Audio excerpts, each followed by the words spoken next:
assim, né? Eu sempre tento me colocar o máximo aberto possível para poder dialogar, né? Acho que é um pouco a minha função enquanto profissional, enquanto, de certa forma, educador também, porque eu acabo caindo nisso, entender que colocar o meu conhecimento à disposição. Acho que esse é um princípio que eu tenho há muito tempo e que eu acho que é muito importante, né? Assim, conhecimento não é algo, ele não é um objeto que você guarda na sua mão e coloca numa caixinha de segredos. Não, na verdade, o conhecimento, ele é um tipo de material que ele só serve na medida em que ele é trocado. Então, ele faz parte do jogo dialógico, né, do diálogo, e ele faz parte, por consequência, do jogo dialético, porque é nessa ida e vinda que a gente trabalha com o conhecimento. Então, eu agradeço o convite, né, da Tássia, né, do lugar, tanto do CAP, mas também do curso de psicologia como um todo, da própria instituição, a Tereza que está aí, e a vocês que estão me convidando, tá? Bom, eu vou falar sucintamente de algumas questões de minha formação, só para dar um norte para vocês, porque eu pretendo entrar nisso também na apresentação. Eu acho, assim, eu fiquei pensando muito nesse convite que ela me fez, que veio, inclusive, assim, ela trouxe isso em função de ter assistido um dos materiais, né, inclusive de uma apresentação que eu fiz de um texto do Foucault, chamado O Mundo é um Grande Hospício, né, acho que é um texto muito valioso, e aí na conversa ela trouxe um pouco da ideia de discutir sobre epistemologia, né, psicanálise, epistemologia, porque é um dos objetivos que eu tenho num dos projetos que eu faço na internet, né, de apresentação de textos de psicanálise.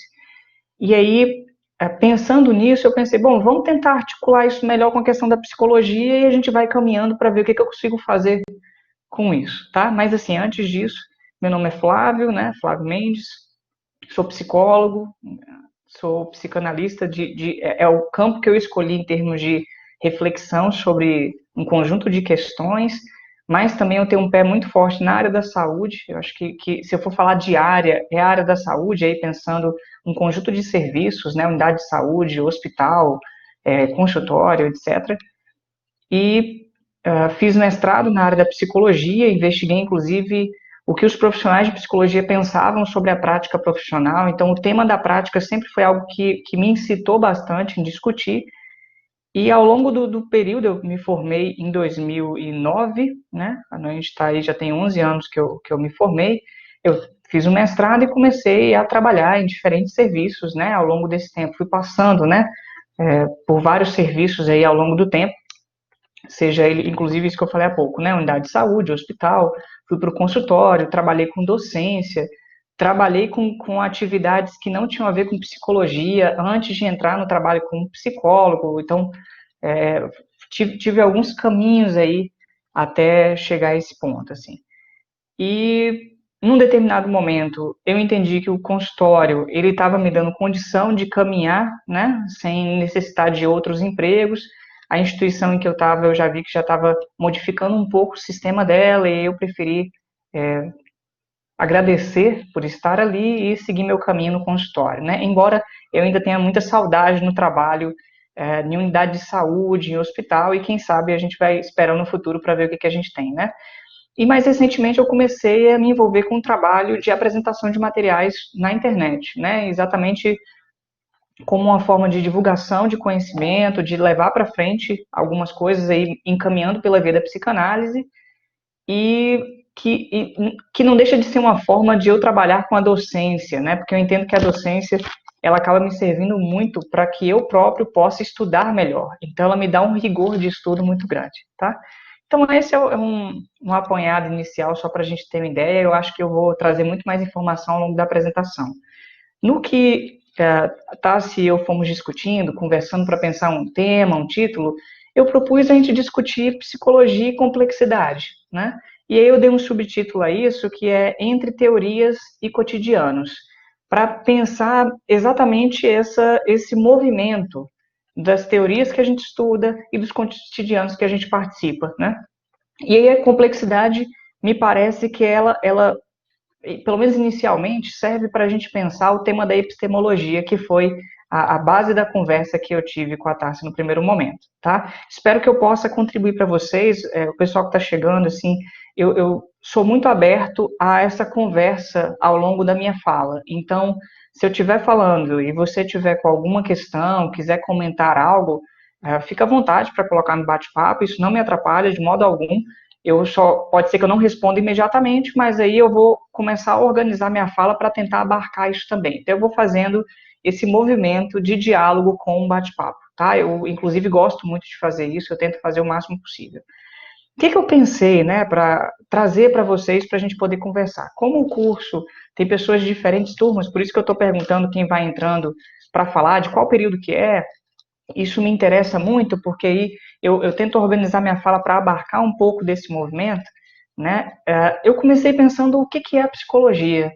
E aí eu não vou trazer, eu não vou trazer muito texto, não, só tem um texto, na verdade, para trazer, os outros são citações que eu vou comentar ao longo da apresentação, que é um texto de um filósofo médico chamado Georges Canguilhem. Não sei se vocês já ouviram falar, se estudaram. Geralmente a gente estuda o Canguilhem na matéria de saúde.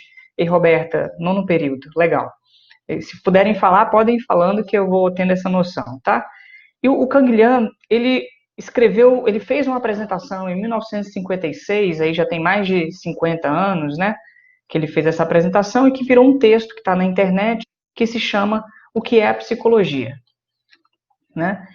Esse texto, eu acho ele paradigmático, assim, valiosíssimo para a gente que está no campo pensar. Embora seja um texto de mais de 50 anos, né, a gente hoje estuda ainda autores de muito mais tempo que isso, né, tá vendo o pessoal do segundo período aí, do terceiro, né, a gente tá pessoas do começo do curso e do final do curso, né, a gente está chegando aqui. Esse texto, ele é um texto em que o Canguilhem ele faz uma reflexão muito pesada, eu penso sobre o que é a psicologia e que me serviu muito como gatilho para pensar muitas questões ao longo da minha formação e eu estou trazendo para vocês. Se eu vou tentar ser rápido na apresentação, eu dividi em 4 tópicos o texto dele, né? Um primeiro momento ele começa trazendo o seguinte: o que é a psicologia? Essa é uma pergunta muito mais fácil para o filósofo resolver em relação à própria filosofia, porque a arte do filósofo é pensar, portanto, a pergunta o que é filosofia faz parte do que é filosofia, dá para entender isso? Mas para o psicólogo é muito complicado. Como um psicólogo pode responder o que é a psicologia? Essa é uma pergunta sobre o próprio campo, né? Pergunta filosófica sobre si. E ele fala de alguns trabalhos que a gente vai tendo e vai encontrando aí sobre a psicologia, a gente vê algumas questões, a gente vê uma filosofia sem rigor. Então já tem uma primeira crítica, a psicologia como se fosse uma filosofia sem rigor. Porque, para tentar ser objetiva, ela vira eclética, ela mistura um tanto de coisa. Ou seja, ela não é tão rigorosa quanto a filosofia. No segundo momento, a gente vê uma ética sem exigência, ou seja, no que ela deveria ser rigorosa para pensar as suas próprias exigências dentro do campo, ela vai misturando etologia, que é o campo que vê o desenvolvimento da vida, né, dos animais, dos seres humanos, principalmente dos animais, aí, o ser humano como um animal também, mas as experiências etológicas são misturadas com as do confessor, do juiz, do chefe, do educador, tudo isso vai sendo misturado sem muita exigência. Ou seja, a gente vai caindo numa coisa muito misturada dentro da psicologia. E o terceiro, ele diz, é como se fosse uma medicina sem controle. Porque do que existem, das doenças mais difíceis que a gente encontra, que são as doenças principalmente da pele, as doenças dos nervos e as doenças mentais, as últimas, as doenças mentais, diante delas, a gente só consegue tecer observações. A gente não consegue dar muita conta disso. Então, é uma medicina sem controle, porque a medicina é um campo que faz um estudo com muito controle dos casos, né? E a psicologia não consegue fazer isso. Não sei se essa crítica se perdura. Eu coloco isso como questão para a gente pensar. Mas é uma forma de mostrar que a psicologia ela é uma filosofia não tão rigorosa, uma ética não tão exigente e uma medicina não tão controlada. Dá para entender a crítica que ele faz à psicologia? É uma crítica que eu entendo que é muito dura, assim, né? Muito pesada. E ele vai destrinchar melhor por que ele está falando isso, tá? Estou vendo aí outras pessoas chegando, a Tássia colocou o nome do texto para vocês. Esse texto dá para encontrar na internet, tá? Ele então fala assim, qual que é o objeto da psicologia? O que a psicologia estuda ou trabalha? É o homem, né? Se a gente for colocar assim, né, de uma forma geral. Mas o que é o homem? Né? O homem, a gente está falando de um termo que representa toda a humanidade, estou usando o homem para falar da humanidade. Isso é o quê? Né? O homem, eu posso entender que ele é sempre a mesma coisa ao longo do tempo, ao longo dos contextos, ao longo da história. O que é esse objeto? Ele fala, não se trata só de pensar a questão do domínio em termos dos problemas que estão sendo levantados, no caso, o homem e seus problemas, mas também de pensar o projeto específico do sujeito da ciência, que pensa esse homem. Então, quando a gente pensa num campo científico, a gente não pensa só no objeto que ele estuda, a gente também pensa no projeto que essa pessoa tem, nesse estudioso, né, para trabalhar com esse objeto. E ele diz assim, a psicologia, ela tem um domínio, né, o campo do que é o homem. O problema é que ela tem uma multiplicidade de projetos metodológicos, são muitos projetos estudando esse homem. E aí a gente tem uma dificuldade, por quê? É como se a psicologia fosse uma teoria geral da conduta humana, do que ele faz, síntese, né? Uma mistura ali, uma síntese da psicologia experimental, da psicologia clínica, da psicanálise, da psicologia social e da etologia, que é como há um desenvolvimento do organismo. Ele fala, seria isso a psicologia? Essa síntese desse tanto de coisa? Ou será que isso é só um pacto? E é muito interessante que ele traga dessa forma. Ou será que é isso só um pacto de coexistência pacífica entre profissionais, ao invés de uma essência lógica, teórica, que foi possível ser definida? Tá dando para entender? O pessoal que está no começo do curso, no final do curso, está dando para entender o que eu estou trazendo? Às vezes eu posso estar falando de uma forma que esteja difícil. Então, se vocês puderem, me dê o retorno, porque eu vou tentando melhorar o texto. Que bom, Brígida, beleza. Então, assim, o que ele está falando é assim, a gente tem dentro da psicologia um tanto de coisa que é quase impossível definir se isso é psicologia ou não. Dá para entender? A medicina é muito mais fácil de colocar isso, a filosofia lida melhor com isso do que com a própria psicologia. Então, que bom que vocês estão falando que sim, então vamos seguindo. E aí ele vai para um outro ponto para dizer assim, vamos tentar organizar melhor isso da psicologia para a gente pensar. Digamos então, a psicologia é uma ciência natural. Vamos começar por esse aspecto. Na antiguidade, a psique, todo mundo deve ter estudado isso, né, no curso de psicologia. Psicologia é o psique mais logos, é o logos sobre a psique, portanto, é o conhecimento sobre a alma, né? É o discurso sobre a alma, sobre a mente. O termo psique vai alterando ao longo do tempo, né? E ele fala, na antiguidade, a psique não era como a gente pensa a alma hoje. A psique era natural, fazia parte de um organismo natural. É diferente de você pegar e pensar a psique como algo distinto do corpo, né? A gente geralmente acaba tratando dessa forma, como se existisse o corpo anatômico e o corpo psicológico do outro lado. Ele fala, na antiguidade não, era uma coisa só, portanto, a psique, que era estudada na época, era parte da ciência natural. Nesse sentido, a psique, essa alma, era estudada pela metafísica, pela lógica e pela física, que entendia a psique no que diz respeito ao organismo, a este organismo lá, natural e organizado. Isso hoje a gente poderia pensar como a psicofisiologia. Aí ele vai por essa via, ou seja, a psicofisiologia que a gente estuda hoje remonta ao século II, ainda está naquele ponto. Ele fala então, a psicologia pode ser pensada por outro lado como ciência da subjetividade. E aí ele distingue três aspectos. Ciência da subjetividade pensando como, primeiro aspecto, a física do sentido externo. A partir do momento que os físicos começam a pensar na questão dos sentidos, começa a entrar numa crítica a respeito de se a gente consegue captar realmente a realidade ou não. Por isso, uma primeira forma de pensar a psicologia como uma ciência da subjetividade seria como uma física do sentido externo, para ver se realmente o sentido que a gente tem da realidade capta ou não essa realidade. Dá para entender isso?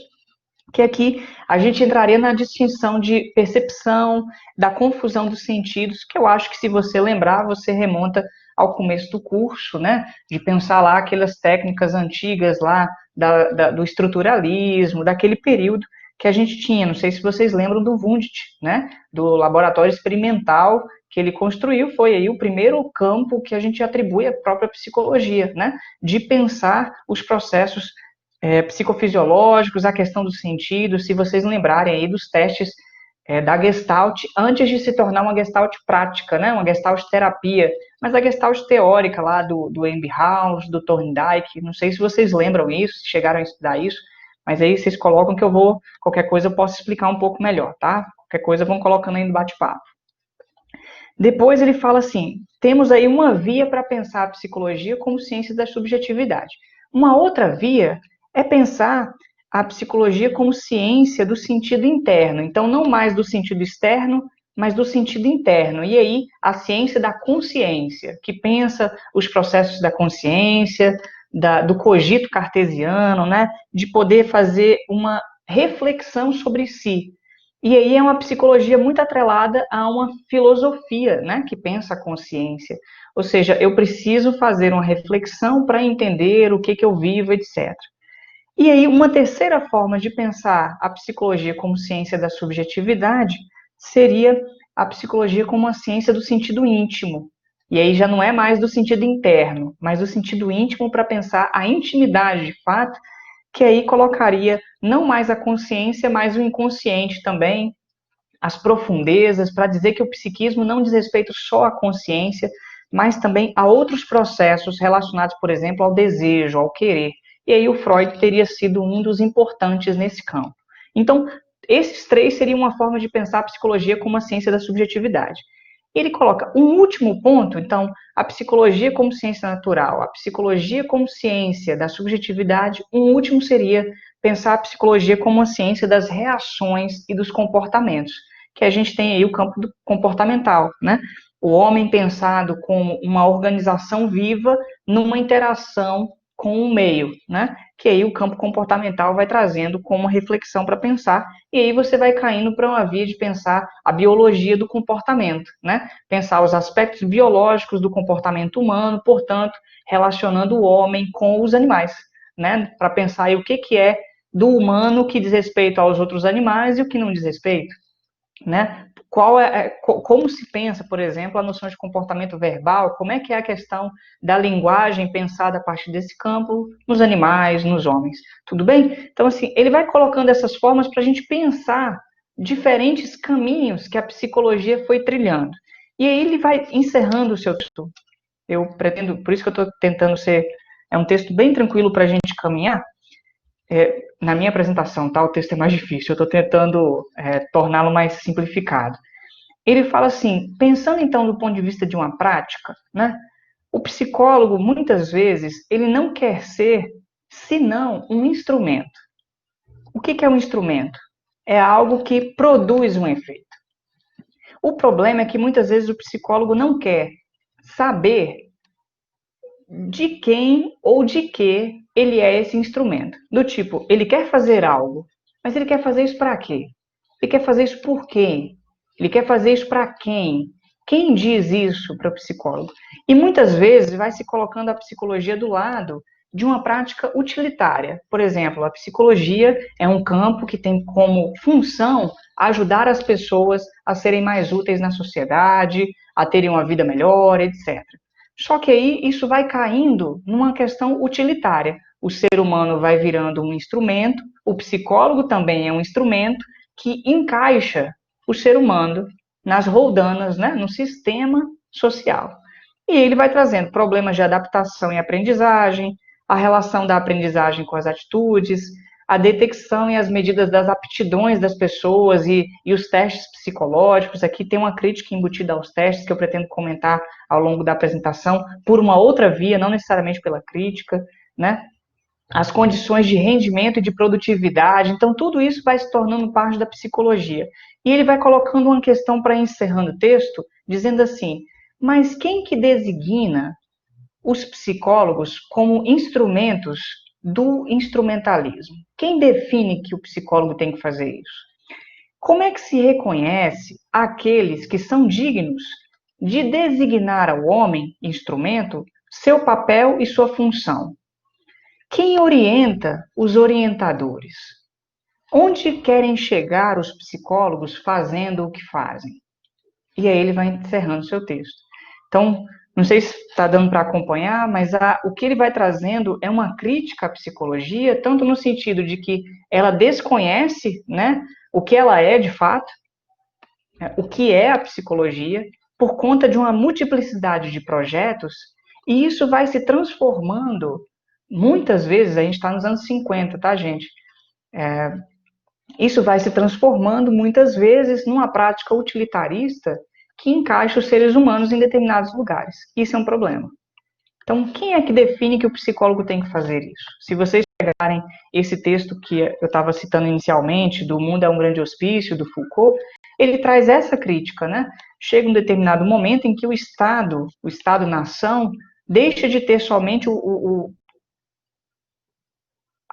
é que se diz? A função de organização e de poder. Ele passa a ter também a função terapêutica, de encaixar as pessoas num certo funcionamento, de fazer com que elas trabalhem para ele, né, trabalhem, funcionem, e quando elas ficam doentes, de tratá-las. E nesse sentido, o psiquiatra, o psicólogo, o psicanalista, o médico vão ficando no lugar de dizer o que é normal e o que não é normal, o que deve ser tratado e o que não deve ser tratado, e como é que fica isso pensando o poder do psicólogo, do psicanalista, do psiquiatra diante da realidade que ele tem. Tudo bem? Esse é o ponto, eu acho que, para mim, essa é uma questão central para a gente pensar. Não sei o que vocês acham disso. Se vocês puderem, quiserem, fiquem à vontade para colocar aí no bate-papo, porque isso me dá um retorno e eu posso estar comentando. Mas eu acho que isso já é um ponto importante para pensar como que a psicologia ela precisa se questionar o tempo todo a respeito de suas teorias e de suas práticas, do que ela pensa e do que ela faz no cotidiano. E se ela não carrega essa reflexão consigo própria, ela tende a cair no utilitarismo. E esse utilitarismo eu acho que é a, a, a antítese ou o ponto antagonista da minha fala nesse momento, porque minha fala vai no sentido da reflexão. Por isso que eu trouxe a questão da complexidade. A complexidade é um termo que faz parte, também um movimento, que faz parte de muitas áreas do saber, que ganha definições diferentes em cada uma dessas áreas, mas, em geral, uma definição mais ampla disso é que a complexidade ela está associada a um desafio de pensar as questões de forma complexa, a um desafio de complexificar, e não necessariamente complicar, mas de complexificar no sentido de identificar as redes, os funcionamentos, as multiplicidades, as brechas, os buracos, as incertezas, no sentido de que tudo isso possa servir a um trabalho ampliado. Uma das pessoas que é importante, que vai construindo isso, é o filósofo Edgar Morin, que é um filósofo francês que traz aí o desafio da complexidade para pensar, por exemplo, a educação, que implica na compreensão de que, ao longo do desenvolvimento da ciência, ela chegou num certo momento que, ao invés dela se juntar e se fortalecer, ela foi se especializando. E ela foi se tornando tão especializada que ela não consegue mais fazer um diálogo complexo. Dá para entender isso? Ou seja, a pessoa está tão especializada num nicho de trabalho específico que ela não consegue fazer nenhum tipo de outra leitura acerca dos processos que estão ali colocados.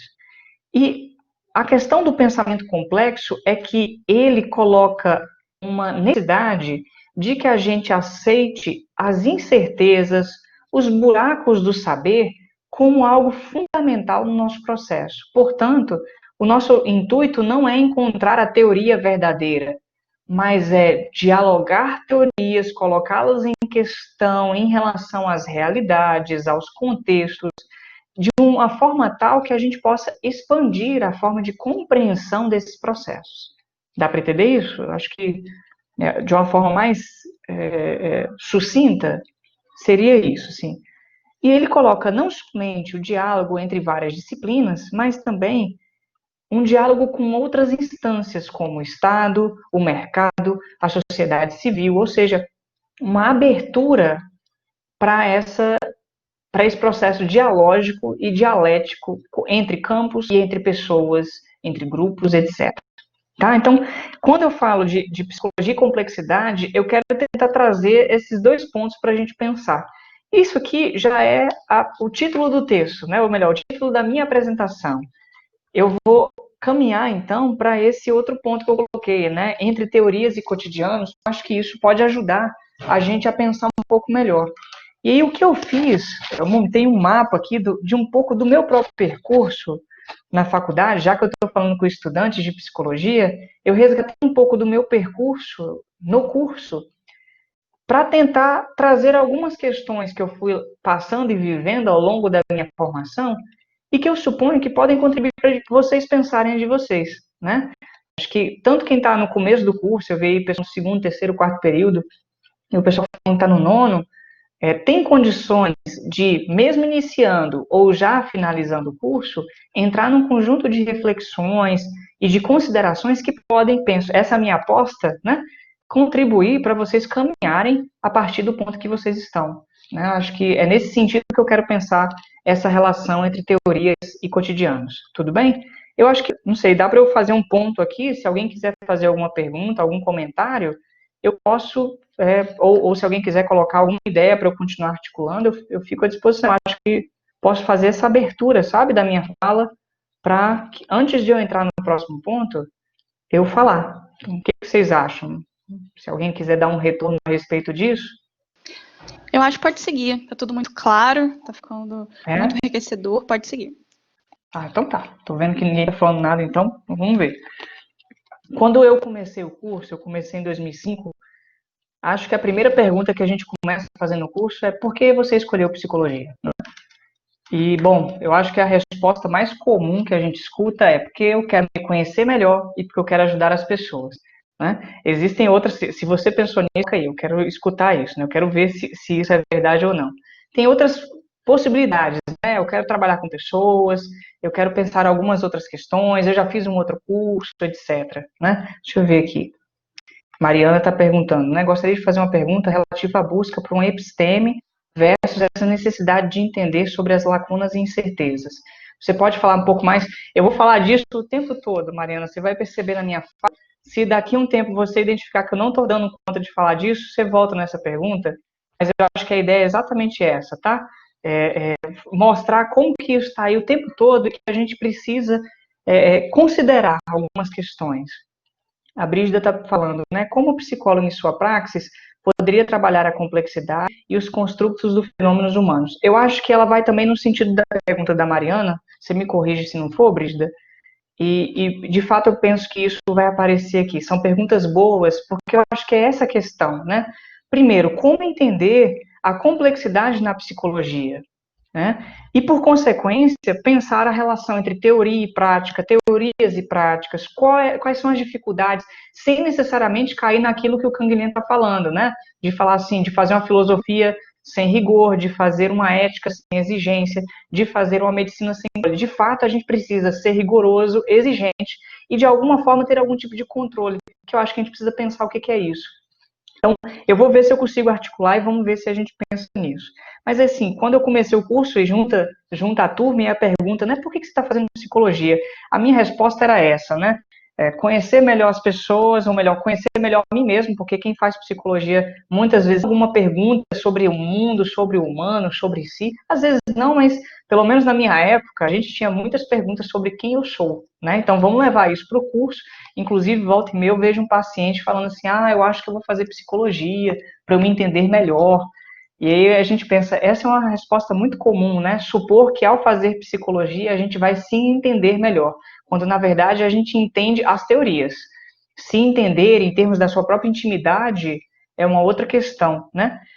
E você vai começando a fazer o curso, você vai descobrindo um conjunto de coisas, que a psicologia, diferentemente de muitas profissões, ela é uma profissão extremamente versátil. né? Ela não só é uma profissão da saúde, como é uma profissão de humanas. E ela pode circular. Então, a quantidade de locais, de lugares, de possibilidades de trabalho para a psicologia é gigantesca, né? A área clínica, a área social, a área de esportes, hospitalar, saúde como um todo, jurídica, transporte, trânsito, né?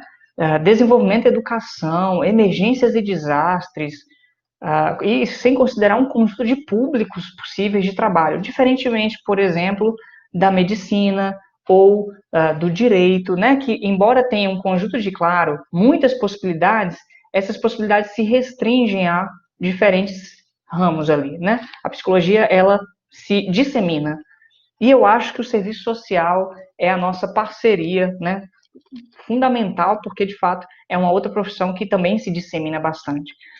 E também a gente vai descobrindo, lá, não sei se vocês chegaram a ver, provavelmente, aquele livro da Ana Bock, né, o Psicologias, que a psicologia é formada por um conjunto de leituras, de compreensões sobre o ser humano, e isso coloca uma baita dor de cabeça para a gente, né? A gente tem lá, só na Ana Bock, acho que Ricardo Teixeira e tal, a gente tem lá a psicanálise comportamental, gestalt, psicologia social, desenvolvimento, etc. E quando a gente pega outros autores, por exemplo, Schutz e Schultz, não sei se vocês conhecem, né, que é a introdução à psicologia, eles estão uma pancada de psicologias ali dentro.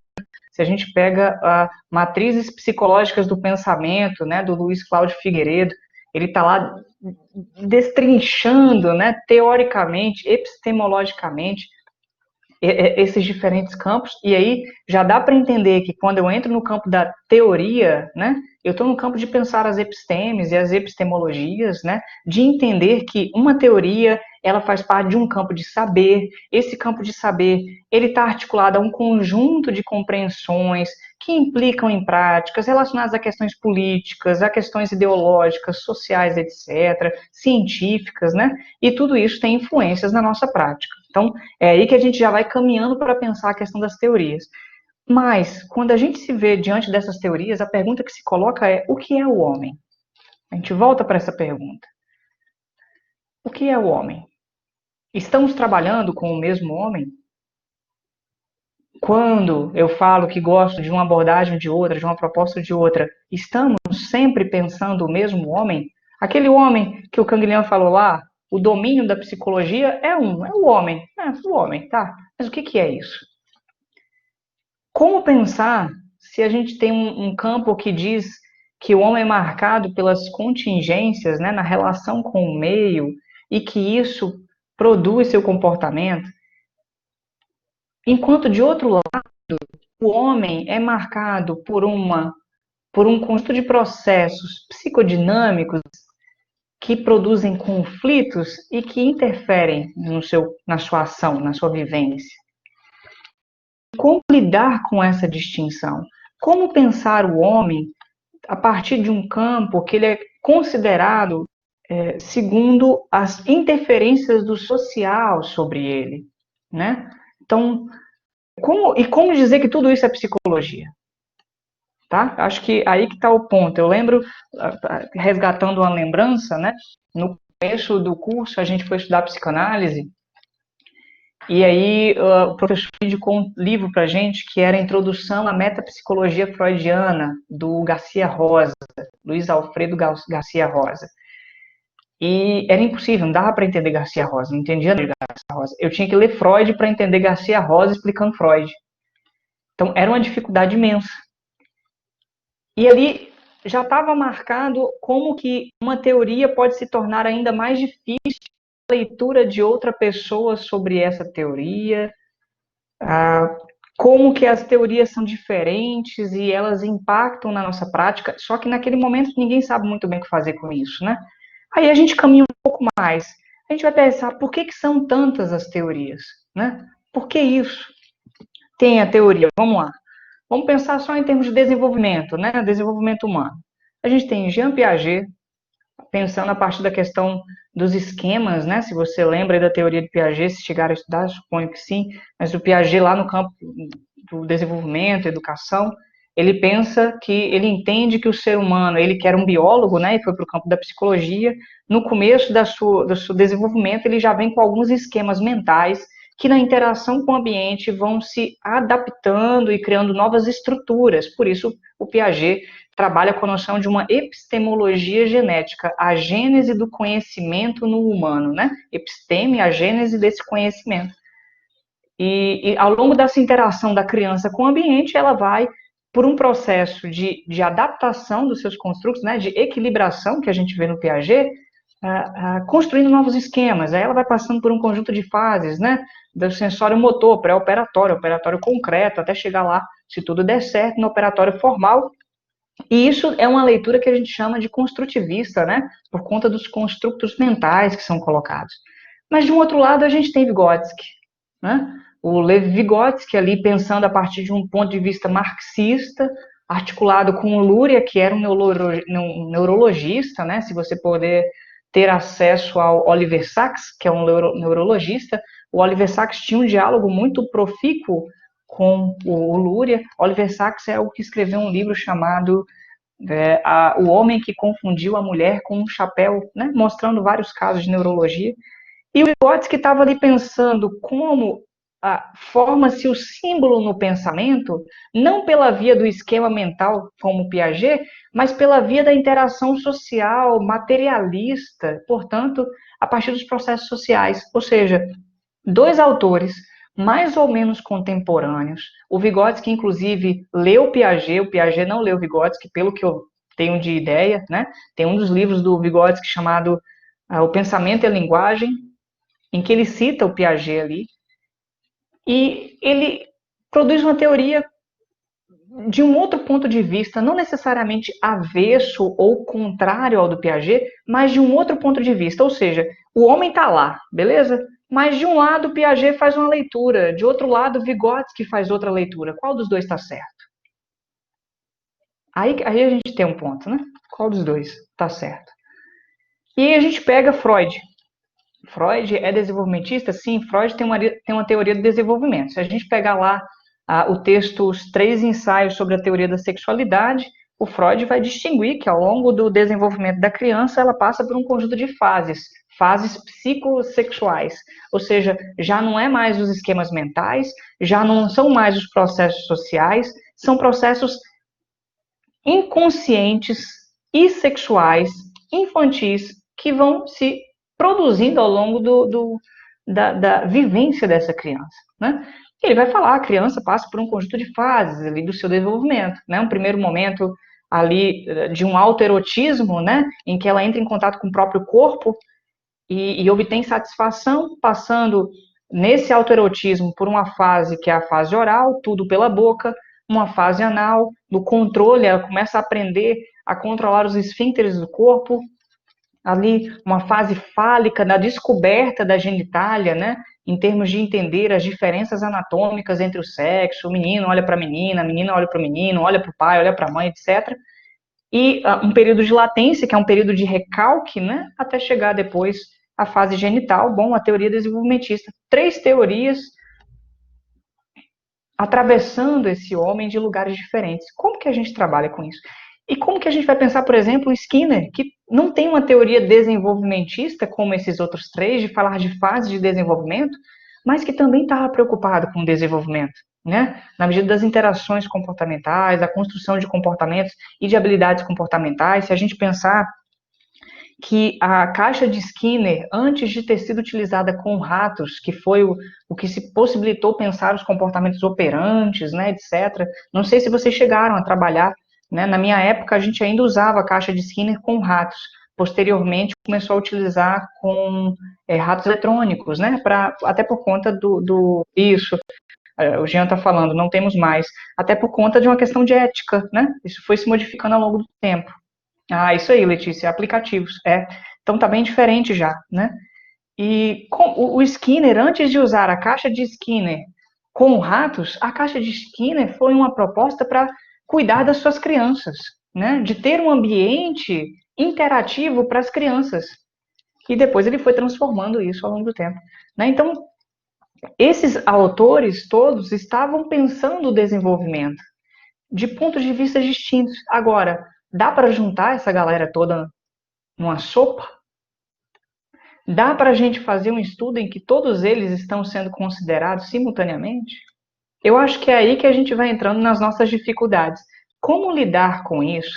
Como lidar com o fato teórico de que diferentes autores nos permitem pensar o homem de lugares diferentes e que quando eu escolho um autor, eu perco a leitura que o outro tem.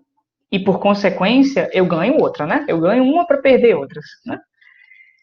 Tanto que quando a gente vai, por exemplo, no meu curso, quando eu fui me aproximando da psicologia social, a psicologia social fazia uma crítica ao desenvolvimento. E aí a gente já tem uma outra teoria. A psicologia social dizia assim: será que as teorias que estão lá no livro da Ellen B é uma autora importante que fez um compilado sobre o desenvolvimento humano, né? Será que as teorias que estão lá na Ellen B servem para pensar o homem brasileiro, o menino que está nascendo lá na favela? Será que essas teorias que falam da interação familiar, com o núcleo, pai, mãe, filho, filha, com uma condição financeira, etc., possibilitam pensar de fato o que acontece na família e na vida do menino ou da menina que nasce na favela, num contexto em que muitas vezes não tem um pai ou, né, por perto, é cuidado por uma mãe ou por uma avó, no meio do tráfico? A gente pode fazer essa teoria funcionar com esse homem, né? Dá para entender? Assim, essas nossas dificuldades. E aqui, se você está caminhando e pensando comigo, eu suponho que sim, a gente está entrando na questão de ser algo complexo. Porque uma das respostas que a gente costumava dar na época do curso é assim: então vamos misturar tudo, vamos fazer tudo juntar, vamos discutir sobre ecletismo teórico, por exemplo. E eu lembro quando eu estava no mestrado, para dar um salto no tempo, mas depois eu volto, eu lembro de entrevistar um psicólogo que ele chegou, como eu estava querendo saber as psicólogos, né? Eu perguntava em determinado momento qual era a teoria que a pessoa utilizava, quais estudos ela fazia, como é que era na prática, pedi um exemplo. Esse mestrado, inclusive, está disponível na internet, tá? É a representação social de prática profissional para psicólogos clínicos de Vitória, tá? Se quiser, eu até depois digito aí para vocês. E esse psicólogo me disse assim: ah, não, eu faço assim. Quando a pessoa me fala que ela tem um problema familiar, eu sei que é psicanálise. Ah, Letícia, que bom. Na verdade, eu sou baiana. Eu moro no estado do Espírito Santo, mas eu sou baiana. Mas que bom que você está aí, né, uma capixaba no Rio. Ele fala assim: se eu escuto um problema familiar, eu vou trabalhar com psicanálise, é o Édipo. Se eu entendo que é um problema de fobia, aí eu vou trabalhar com comportamental, né? Aí eu vou trabalhar com reforçamento e tal. Agora, se eu escuto que é um problema da existência, experiencial e tal, eu vou trabalhar com Gestalt. Essa é uma visão extremamente utilitarista, entende? Como se a teoria, aprendeu, Jean, como se essa teoria servisse ao meu bel prazer para eu trabalhar de forma utilitária com as coisas, né? Se eu tenho um problema X, vai ter uma teoria que vai dar conta disso. Se eu tenho um problema Y, eu tenho outra teoria. Na verdade, cada teoria na psicologia, ela constrói um mundo inteiro, né? Ela não é específica sobre um aspecto somente. E eu acho que esse é um ponto para a gente pensar na complexidade, porque a complexidade não é misturar tudo. A complexidade é colocar em diálogo, colocar em questão, entender diferenças, não necessariamente apagá-las por isso, mas entender limites, ver até onde algo é possível, até onde a gente pode expandir um pouco mais ou não, entende? A complexidade é, de fato, criar, entender a nossa teoria, a nossa prática como uma rede, que ela tem furos, ela pode ir até certo ponto, ela pode se esticar também, ela pode ganhar algum retalho em determinado momento, mas nem tudo é possível. Né? Esse nem tudo é possível também faz parte disso. Aí eu vou caminhar um pouco, a gente entra lá nos estágios básicos, né? Todo mundo acha que quem está nos primeiros períodos aí, terceiro, segundo, terceiro, quarto, vai passar, e quem está no nono deve ter passado. Na minha época, o estágio básico, a gente fazia pesquisa. E aí, a gente foi fazer um trabalho com motoristas de ônibus.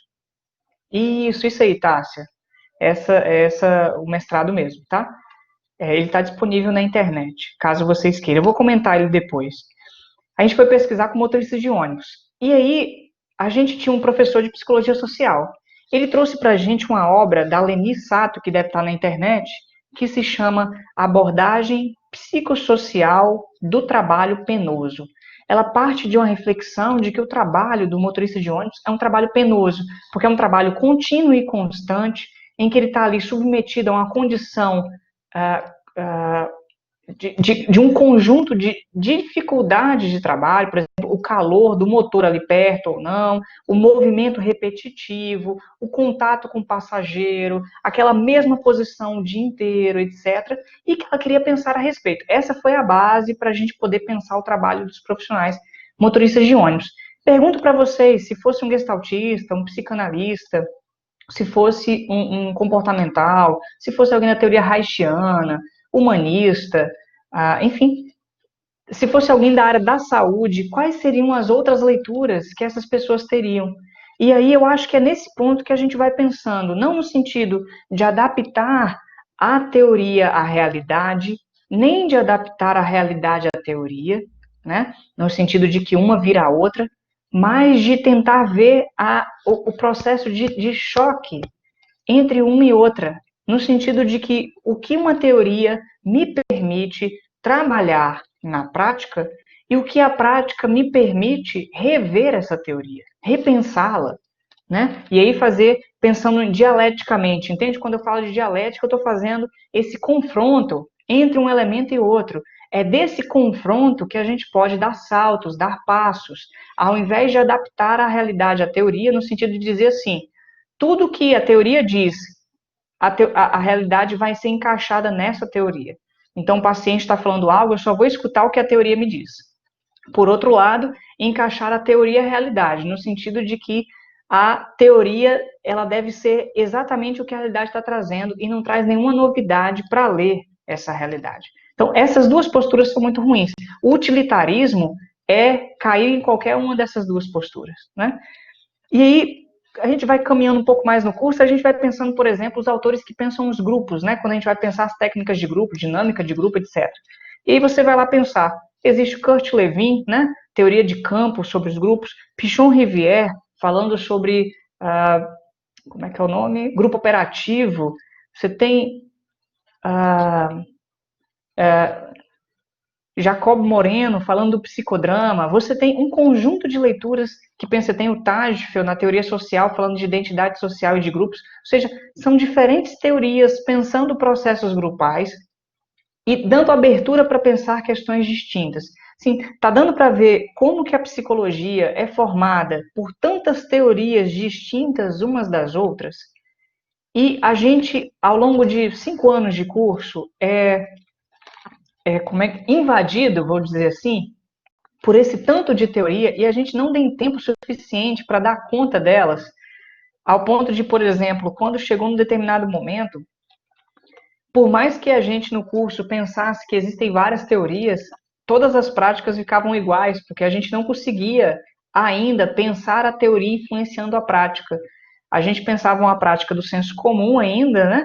E a teoria ia se encaixando do jeito que era possível. Então, tem um ponto importante na questão da complexidade, que é as coisas não vêm rapidamente.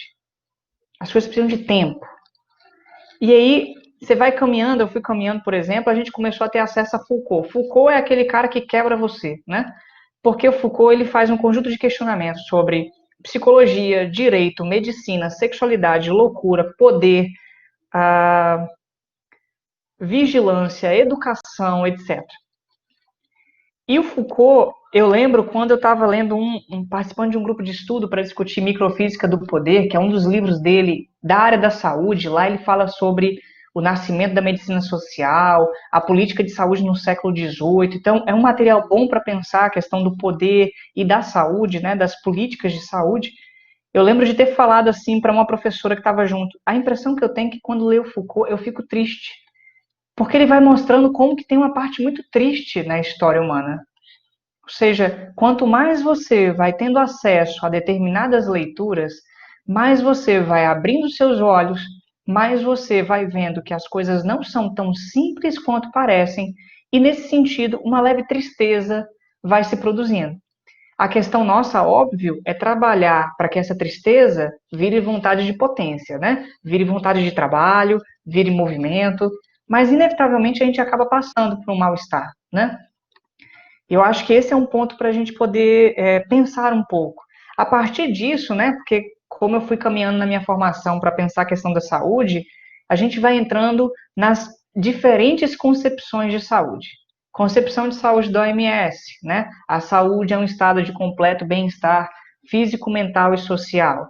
Concepção de saúde de DeJurs. DeJurs faz uma crítica ao conceito de saúde da OMS e diz que não existe um estado de saúde, um estado de bem-estar. É impossível definir o que é bem-estar. E ninguém chega a um estado completo de saúde. É exatamente esse desequilíbrio que faz parte da saúde e a liberdade de poder fazer aquilo que nos dá algum tipo de satisfação. Portanto, saúde não é um estado de bem-estar completo, mas é a possibilidade de caminhar nessa via do estado. Bom, dois conceitos de saúde, como assim? O Canguilhem tem outro, né? O Canguilhem, melhor dizendo, que eu falei. E aí, se você não sabia, o Canguilhem, que eu falei do texto que é a psicologia, ele foi o orientador do Foucault nas suas discussões. Se você lê o Foucault e você lê Canguilhem, vocês vão ver que os dois autores têm temas que dialogam um com o outro. Isso é muito valioso. E o Canguilhem fala de um outro conceito de saúde, né, que é a saúde como a possibilidade de lidar com as infidelidades do meio. Ou seja, saúde não é um estado de completo bem. A saúde é conseguir lidar e caminhar apesar das infidelidades que o meio tem, apesar dos problemas que o meio nos coloca na vida. Dá para entender essas três concepções e de como elas nos colocam diferenças no trabalho? Eu vou dar um exemplo. Quando eu comecei a trabalhar, eu lembro que todo mundo sabia de qual o conceito de saúde da OMS. Eu trabalhei em hospital e aí todo mundo ali, enfermeiros, técnicos, médicos, falavam assim, não, a saúde da OMS é um estado de completo bem-estar mental, psicológico, social e orgânico, ou biológico, psicológico, social, físico, mental e social. E eu pensava assim, gente, mas não é porque essas pessoas estão falando que sabem o conceito que elas conseguem transpor esse conceito da teoria para a experiência da prática. Qual que é a dificuldade? Por quê? Eu vou dar um exemplo claro assim. Quando o paciente, no meio de uma abordagem da enfermagem, começava a chorar, porque estava triste, porque não estava legal, a família estava longe, estava internada há dias, estava com medo da doença, estava sofrendo, etc. O que o técnico fazia? Chama o psicólogo. Chamar o psicólogo é a forma de fazer assim, esse cara está chorando, está atrapalhando o meu serviço, eu não dou conta de lidar com ele aqui, porque meu serviço não é esse. Então chama o psicólogo e o psicólogo vai resolver esse problema, porque chorar é um problema. Então a gente já não está mais no conceito da OMS, a gente está no conceito utilitarista. O conceito está ali para fazer uma prova, eu preciso executar a minha prática no trabalho, mas no momento de dificuldade do paciente, eu preciso que outra pessoa resolva isso. Então, eu tentava pensar no trabalho como fazer, obviamente dialogando, sem julgamento, inclusive, como fazer para que os nossos colegas da enfermagem, da medicina, do serviço social, pudessem entender um pouco melhor esse padecimento como parte do seu trabalho também, né? Dentro do conceito de saúde, como um estado de completo bem-estar mental, social e psicológico, ou biológico, psicológico e social, melhor dizendo, né? Então, assim, são questões que vão comparecendo das teorias, que a gente não necessariamente consegue transpor para as práticas. Se a gente não transpor para as práticas, existe outra teoria que está influenciando nossa prática. Dá para entender isso? Então, se eu penso numa teoria, mas na prática eu faço outra coisa, é porque, na verdade, tem outra teoria me influenciando. Que seja uma teoria do senso comum, mas tem, né? Deixa eu só ler aqui o que o Jean colocou para eu poder pensar aqui, né? Aproveitando Foucault, nos textos dele tem muito essa leitura da psicologia como um fato cultural, mais do que uma ciência, uma filosofia, uma ética. a entrevista Filosofia e Psicologia com Badiou, né? O professor Saulo de Freitas Araújo, da Federal de Juiz de Fora, busca na produção dele reforçar essa formação inicial da psicologia, investigando e tentando evidenciar a importância do estudo e da apropriação da história da psicologia para a formação não só de pesquisadores, mas de profissionais. Certamente é importante, a história é fundamental, né? Nesse sentido, teria como falarmos sobre a facilidade do aluno embarcar no utilitarismo da psicologia por não conhecer sua história cultural e científica? Assim, a gente consegue ultrapassar um dualismo muito presente dos estudantes, que é a teoria versus prática, e vai para outra leitura, que é a dos discursos, subjetivação, uma certa vontade de verdade. Eu acho que sim, Jean, penso que sim. Se a gente não entende a nossa história e as falhas, os problemas que a gente teve ao longo do nosso percurso, a gente se deixa levar e contaminar pelos outros. E aí é muito claro isso, assim, muitas vezes o profissional da psicologia tem tanta coisa para estudar, e é tão difícil a gente conseguir dar conta de tudo isso, que quando a gente vai para a prática, a gente acaba sendo dominado pelos outros profissionais, porque eles ficam fazendo demandas para a gente, supondo o que a psicologia faz. Então, é muito comum você ver o profissional falando assim: o que vocês querem que eu faça? Ah, nossa, estão me pedindo para fazer isso, para fazer aquilo. Eu sou um. Parece que eu sou o profissional apaga-incêndio. Porque as outras profissões têm uma concepção do que é a psicologia, do senso comum, né? E eles nos convocam para assumir esse lugar. E se a gente não tem o pé firme na nossa construção, na complexidade da nossa profissão, a gente acaba indo, porque a gente vai sendo dominado por essas outras falas. Então, a gente, por exemplo, não é porque você estudou 200 teorias ao longo do curso que você vai sair do curso sabendo o que fazer. Na verdade, a gente sai não sabendo o que fazer, a gente sai bastante inseguro. Né? Eu vou chegar nessa insegurança, mas assim, a gente fica muito inseguro, porque não houve tempo suficiente ao longo de um curso, não sei se a Tereza está aí, se ela concorda comigo ou não, mas nenhum curso de psicologia, nenhum curso, na verdade, tá? Para a gente também não ser maldoso, nenhum curso é capaz de dar conta de uma formação completa. Todo curso é capaz de uma formação possível. O que a gente vai fazer a partir daí é se a gente pode transformar essa formação possível em algo ainda melhor, mais refinado, mais articulado, por consequência, mais complexo. E isso precisa de reflexão, de estudo, de conversa, de diálogo. E vou caminhar um pouco mais para a gente pensar como que, entrando, né, como que, enfim, vamos ver se isso vai ajudando vocês a pensar também, se essa caminhada ajuda vocês a pensar na formação de vocês e abrir um pouco a cabeça para essas reflexões, né? Mais à frente eu fui entrando nos estágios profissionalizantes, que são os estágios de fim de curso. E era um negócio muito doido, porque você faz um estágio em clínica psicanalítica, eu no caso, né? Fiz o estágio na área da saúde, no hospital, trabalhando com pacientes da nefrologia. Também fiz estágio na área da saúde com agentes comunitários de saúde na unidade de saúde.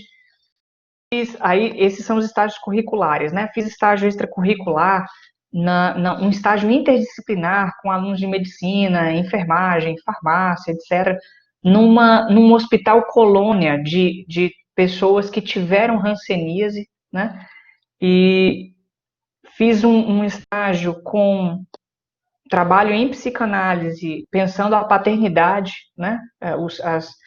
Os pedidos de paternidade social, e são teorias distintas pensando esse homem, e essas teorias influenciam na leitura, e aí você vai ficando com uma dor de cabeça imensa, porque como pensar a psicanálise numa prática e pensar a saúde na outra prática? Melhor que isso, se você estudou o que é a saúde, como pensar cada uma das abordagens psicológicas em relação a esse conceito de saúde? O objetivo último da psicologia é o conceito de saúde da OMS, ou cada abordagem teórica, cada proposta de estudo, seja as clínicas, seja as de desenvolvimento, seja as sociais, etc., todas elas têm o mesmo objetivo, o mesmo intuito. Então, percebam aí, a gente tem um problema por conta da multiplicidade de projetos, a gente tem um problema por conta da multiplicidade de propostas, de práticas, de finalidades do trabalho. A gente tem um problema em termos de esses projetos interferem na leitura sobre esse homem com o qual a gente trabalha. E eu ainda nem cheguei nas partes mais difíceis, eu estou aqui só no campo das nossas teorizações, né? E aí eu, enfim, fui chegando no final do curso, fiz o meu TCC foi uma tentativa de pensar psicologia social dialogando com psicologia da saúde. E aí tem uma autora que é a Mary Jane Spink, não sei se vocês já ouviram falar, que era uma autora que pensava esse campo que ela chamou de psicologia social da saúde. E para mim era uma questão muito delicada, porque o que eu queria pensar? Eu trabalhei com agentes comunitários de saúde, se você conhece, dentro do Sistema Único de Saúde, a agente ou o agente comunitário de saúde, ele faz parte, essa função, faz parte da atenção primária, né? É o serviço primário de saúde, ou básico, a depender da leitura, que está relacionado às unidades básicas de saúde, aos agentes comunitários, à saúde da família. Portanto, é um serviço de capilarização, capilarização da saúde nas comunidades. E os agentes comunitários de saúde têm uma função de elo. É uma pessoa da comunidade que faz formação dentro da área da saúde para trabalhar na própria comunidade em que ela vive, auxiliando ali como uma figura de destaque, não, porque não é uma boa palavra, mas uma figura de uma referência dentro do espaço comunitário, uma referência do serviço de saúde na comunidade. Então, quando a gente foi trabalhar com essas pessoas, isso, legal, Brígida, familiaridade, exato, porque é uma pessoa que está ali, né? E quando a gente foi trabalhar com as agentes comunitárias, eu fiz 15 encontros junto com minha colega, para discutir um conjunto de temas, né? O que é ser agente comunitário? A maioria dos agentes comunitários geralmente são mulheres, né? É uma função eminentemente feminina, tal como a pedagogia, a psicologia, a enfermagem, o serviço social, etc. E isso tem interferências, eu já vou abrindo o campo para pensar como as relações de gênero interferem muito nas profissões, eu vou comentar isso depois. E... Ah, que legal, Brígida. Ah, é ótimo. Então, eu acho que é uma discussão importante essa com os agentes comunitários, porque qual que é o problema? São pessoas que estão no meio de duas coisas. São pessoas que estão entre a comunidade e o serviço de saúde. Dentro do serviço de saúde, elas são parte da comunidade, elas não são profissionais de saúde, porque elas não têm uma graduação. Dentro da comunidade, elas são do serviço de saúde. A comunidade entende que elas são profissionais de saúde. Então, quando essa pessoa está dentro da comunidade, ela não é tratada como pessoa, ela é tratada como profissional. Então, ela não pode beber, ela não pode fumar, ela não pode fazer nada que caia no senso comum das práticas de cuidado em saúde. Se for, assim, ela está sendo observada pela comunidade. Se ela está dentro da unidade de saúde, ela não é tratada com o devido respeito que ela merece enquanto profissional. Ela é submetida aos outros profissionais. Então, olha como é que é uma função valiosíssima, porque faz uma articulação, um laço entre um serviço e outro, é uma função ingrata, tá? E, ao mesmo tempo, muito satisfatória para muitas delas, né? Porque elas vão se aproximando das pessoas da sua comunidade, elas vão obtendo informações, mas é muito difícil, né? E a gente começou a discutir sobre isso. Por exemplo, dupla ou tripla jornada de trabalho, ser mulher no trabalho. Devia ter um homem, eram 20 e poucas pessoas, era um homem só. A maioria eram 19 mulheres, é muita gente, muita mulher, né? E nesse sentido, isso está marcado também pelas questões de gênero, né? Do desrespeito à mulher, da redução, da desvalorização profissional da mulher, etc. E aí a gente chegou num ponto, a gente começou a discutir sobre identidade. Então, embora eu estivesse dentro de um serviço de saúde, aí para vocês verem o atravessamento de uma teoria na outra.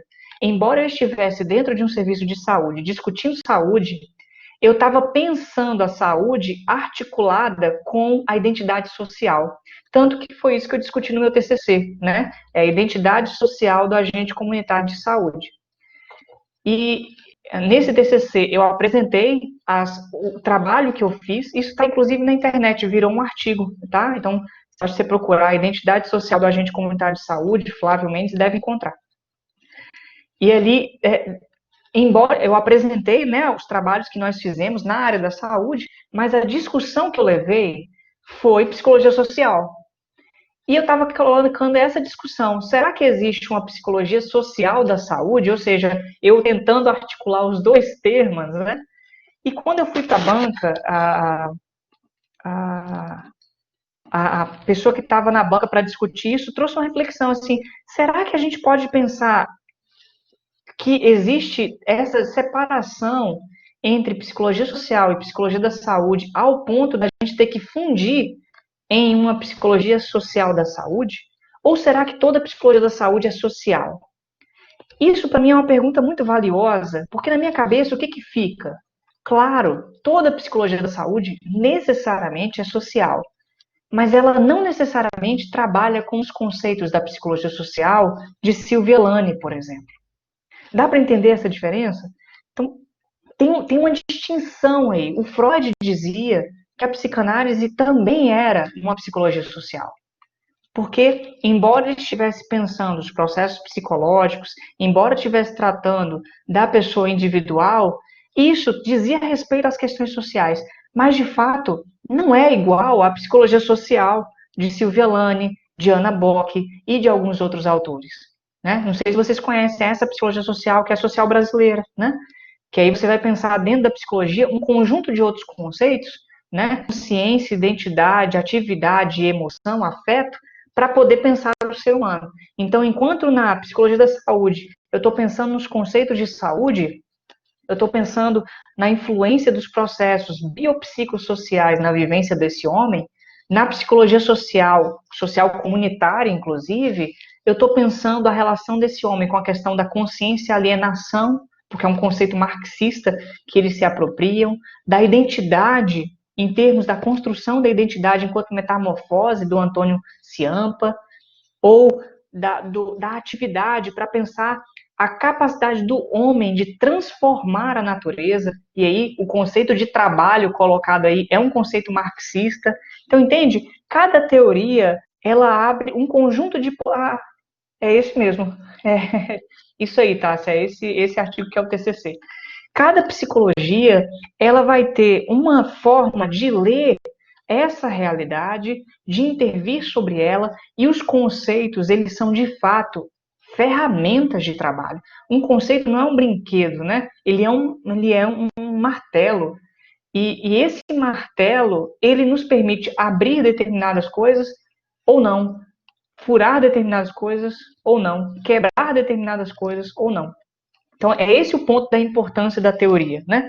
E aí eu vou entrar num outro ponto, porque eu me formei, fui lidar com as inseguranças da formação, porque, minha Nossa Senhora, a gente fica muito inseguro. Espero que vocês estejam mais seguros do que eu fui no passado, porque a gente fica perdido, né? A gente fala, o que eu vou fazer da minha vida, né? Tem gente que conseguiu, foi procurando e tal, mas eu estava no grupo do Estamos Perdidos. Eu posso, inclusive, aproveitar para, caso vocês tenham alguma questão, algum comentário, vocês colocarem para eu poder tocar. Porque agora eu vou entrar no processo pós-graduação, né? O que tem depois disso, né? Como que a gente pode pensar de fato a entrada no mercado de trabalho, as dificuldades que vão surgindo. Então, se algum de vocês quiser colocar alguma questão no bate-papo para a gente poder conversar e eu poder comentar, eu acho possível, né? Por enquanto eu só estou abrindo, né? Mostrando o quanto que a psicologia, de fato, tem uma multiplicidade e como que essa relação entre pensar as teorias e realizar a nossa prática, esse movimento, ele não é um movimento simples, né? Ele é um movimento muito delicado até. A gente está muito ciente do que a gente está fazendo. E isso não significa se sentir culpado. Às vezes a gente vai criando culpa, né? Ai, meu Deus, estou fazendo certo, estou fazendo... Não, não é por essa via.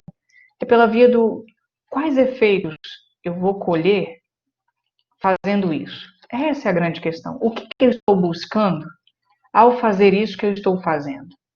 Considerando que eu estou marcado por essa teorização, considerando que esse material me interessa e não outro, considerando as minhas crises, né? Porque é possível que a gente goste de uma proposta e goste de outra e não saiba o que fazer. Putz, eu gosto dessas duas propostas, né? O que eu faço com isso? Eu queria fazer Quero aproveitar também para convidar quem quiser ligar o microfone. O Flávio deixou, no início da eu palestra, adoraria. deixou claro. Uhum. Flávio, aproveitando que você está fazendo, está abrindo assim, um monte de conexão, eu tenho um interesse na carreira de psicologia do trabalho, mas eu fico muito preocupada com o estigma do psicólogo que só serve para fazer seleção.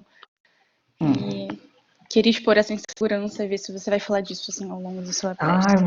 Vou sim, mas eu acho que é uma pergunta muito importante, porque quando a gente faz psicologia, a depender, a gente pode ter uma leitura muito crítica do trabalho do psicólogo na organização, né? Na psicologia do trabalho, na psicologia organizacional. Mas a gente precisa, de fato, ter um pensamento complexo a respeito disso. É um desafio, né? Ele é um desafio, do tipo assim, se eu sinto que eu estou emperrado num ponto, diante da minha angústia, o que eu posso fazer é ampliar a minha reflexão a respeito disso. Entende? Mas eu acho que eu posso comentar assim, porque eu vou falar um pouco disso também. Assim, como que essas coisas nos colocam questões. Quando eu entrei no mestrado, isso assim, um conjunto de outras coisas foi se colocando para mim. Foi interessante. Eu vou até começar por essa que você perguntou. Havia um professor que estava entrando no mestrado que trabalhava com testes psicológicos. E um dia a gente, numa conversa, ele falou assim: os psicólogos, em geral, fazem uma crítica muito grande aos testes psicológicos. Porque o teste psicológico vai engessar, ele vai dizer qual pessoa pode entrar nesse lugar ou não, qual pessoa faz isso ou não, etc. E, inclusive, é uma das críticas que o próprio Canguilhem faz e que o Foucault faz num texto do O Mundo é um Grande Hospício, né? Mas ele disse assim: eu entendo isso, e isso também é uma pergunta, é uma questão para mim. Mas se a gente não estiver ali, nessa função, fazendo um trabalho respeitoso, para que minimamente a pessoa que está entrando na organização possa, de fato, encontrar um lugar bom para ela, e que tanto a empresa quanto ela fiquem bem com isso, quem vai fazer isso no nosso lugar? O administrador?